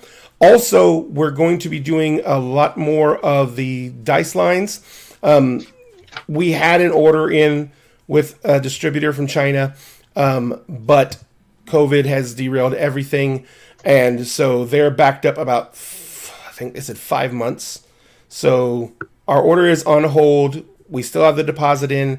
It's still signed. They're still supposed to be making it, but it's not even going into manufacturing for 5 months. So we're trying to get the stuff in for you guys. We want to set up a store. We want to make this a place where you guys can get your gaming products through us and everything like that. So we're trying to do that, and we're going to be trying to do that because we've been trying to do that forever. And remember, every single show at the break, we're giving away a 3D printed mini. We will see you in 6 days. It's Drider. Who likes Driders? Hot Drider lady. Oh yeah, I have a hot Drider lady. Where'd she go? Oh, wait, she's in a box. She's in a box. I forgot. She's specced up. It's a chick in a box. Yep. But we will see you guys later. We are going to go raid ADH Adventures because they are also playing some D&D, and they are very wonderful friends of ours, and we love them very much. So make sure when you get there that you tell them Dinner and a Game sent you, show them some love, make some noise, and we will talk to you guys in 6 days for Emerald Sanctums, and in 7 days for the next episode of Kingdoms of Mist. At Dinner and Game, we always save you a seat at the table. Be safe, wear a mask, don't get sick like I did. We love you. We'll talk to you next time.